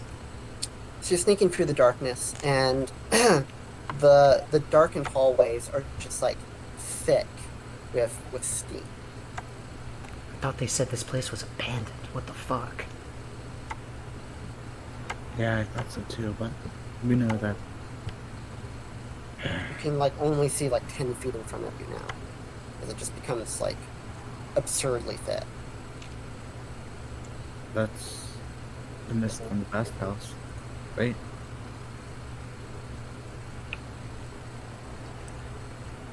Oh, the steam is getting that thick? Yeah, Okay. Just you've watch your... gone fairly deep inside the bathhouse now, creeping down the darkened hallways. Yeah, This looking... helps to our stealth advantage, but it also makes us lack in our perception. Yeah, I'm just...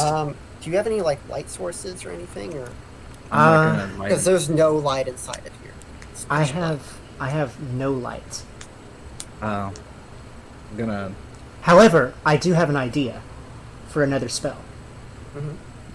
I'm gonna try to use a fate magic compelling spell to make sure that we don't like trip over anything. Mm-hmm. Basically, just to make it easier on us, like a boon, I guess, a blessing of sorts. Is there? I'm gonna Would I- backtrack a little bit. Is there any like metal, like chair legs or anything? Would I be able to do that, Micah, with a compelling spell? Let me see. Yes, I would say you could. Okay. So I'm But gonna. you'd have to spend a point of mana. Okay, that's fine. That's fine. I'm also gonna like stop so I can concentrate on doing this spell. Okay. Adonis is gonna backtrack just a little bit, see if he can find a long, like a 3.5 to 2 foot long chair leg or something. Give me a wits composure. Well, first off, let's do like one action at a time. I'm gonna cast the spell on both me and Adonis. Is that gonna require any reaches or anything? I have contact with him. Yeah. Right now. That's Let right. me check. Let's go do her stuff first.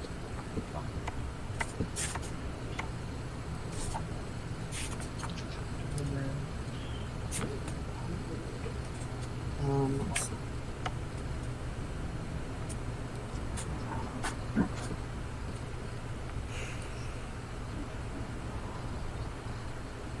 So you would have to take a -2 penalty to include 2 subjects in your spell. Okay, and I'm concentrating, so that Okay. that basically nulls that out, and I just have my Gnosis and Arcana. Mm-hmm. So 2 die. All right, and I'm using a reach to make it instantaneous. Okay. I got 2 successes.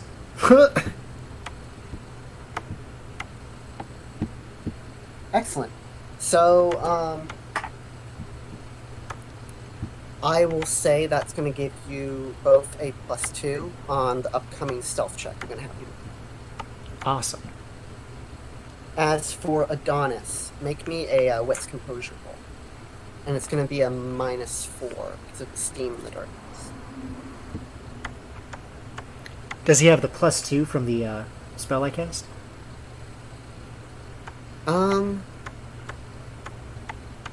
Sure, why not? So it's just a -2. I'm gonna use Willpower? no, my matter mead sight to see if I can see stuff through the smoke, through the steam and darkness on the ground. That's Yeah, smart. you can actually. Wow. No roll required for that. You find a broom, a broken like broom handle. Okay. I'm gonna take out a couple strips of the cloth I have. Mhm. Gonna tie them on the edge of the stick, and then I'm gonna pour a little bit of the alcohol I have onto it and light it up. Light it up, up, light it up, Okay. up. It goes up, illuminating the hallway. You immediately see dried blood just like smeared all over the hallway, up and down. I notice this and I say, nope. Nope. We're turning around right now. We're walking right out, back out. Yep. Yeah, we walk back out. Casually, just lighting up the hallway with a torch. So, when do y'all go in? Yeah. We're gonna. Do we have to make a stealth roll to get back? No, you hadn't gone too far in. We're Okay. using a torch as well, so. Okay, so we get back out, and Scold looks at the group and she says, Nope. "Yeah, there is some really fucked shit going on inside of this bathhouse. There is something. I don't know what it is, but there is something here. Oh, walls are smeared with blood. Fresh blood. Didn't you said dried, didn't you, Micah? Yes, it was. Oh, then never mind. Dried blood all over the walls. There's at least 3 things in there that are alive and thinking. I saw one woman being basically dismembered Yeah, as a ghost. and it's also Interesting. filled with steam. This house, I think this is a trap. for something. Well, I'm gonna turn to Epic Penis there, and I'm gonna say, hey, I think you're trying to tell me how to, how one breaks one's pattern to get extra magic. Is it possible there's some kind of, human sacrifice going on here? I have no idea. I have no way of knowing that. Not until we go in there and check it out. Pulls out his gun, cocks it. I'm gonna keep carrying the torch. Like, I'll hold the torch for y'all. I hold the torch for you too. All right, if we're gonna do this, we should do it together, all of us. Because whatever is in there, I guarantee you it is not friendly. Prometheus takes a deep breath, kind of like centers himself, almost. Have no fear, young ones. Me and Epimetheus will deal with this. Just stay behind us. Lead the way. He cracks his knuckles, and the two of them begin to walk into the darkness. I'm gonna. I follow say, behind them with the torches. wait a second. Actually, let me help you out for a second. Everybody just well, I'm just thinking here. Actually, no, I'm going to do it one at a time. And I'm going to give, since they're going to be doing most of the fighting, I'm going to give him and Epimetheus a blessing for good luck. Could I do that? A compelling spell?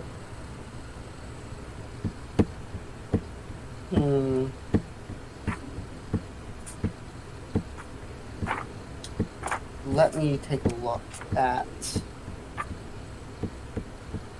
Because, like, before I allowed it because you were just, like... You were specifically trying to make it easier for you to, like, navigate in the darkness. I'll just... Compelling fate not to, like, fuck you in that, like, way. And now we're moving on to, like, just, like, baseline blessings that might actually be, like, granted. Okay, just let me know. Oh god, is this what I've become? The buff bot of the group?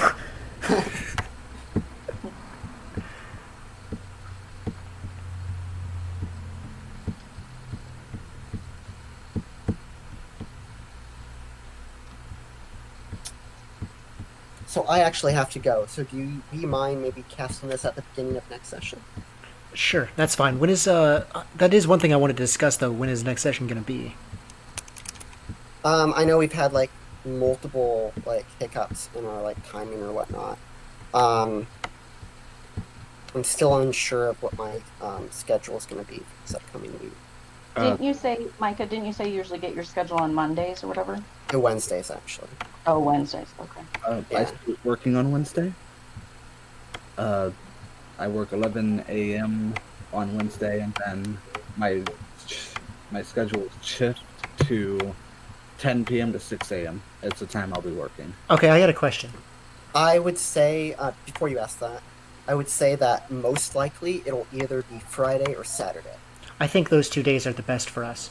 So, could we possibly set it up to where, if we can't swing for a Friday game, we can have a contingency day on Saturday? Would that work for everybody?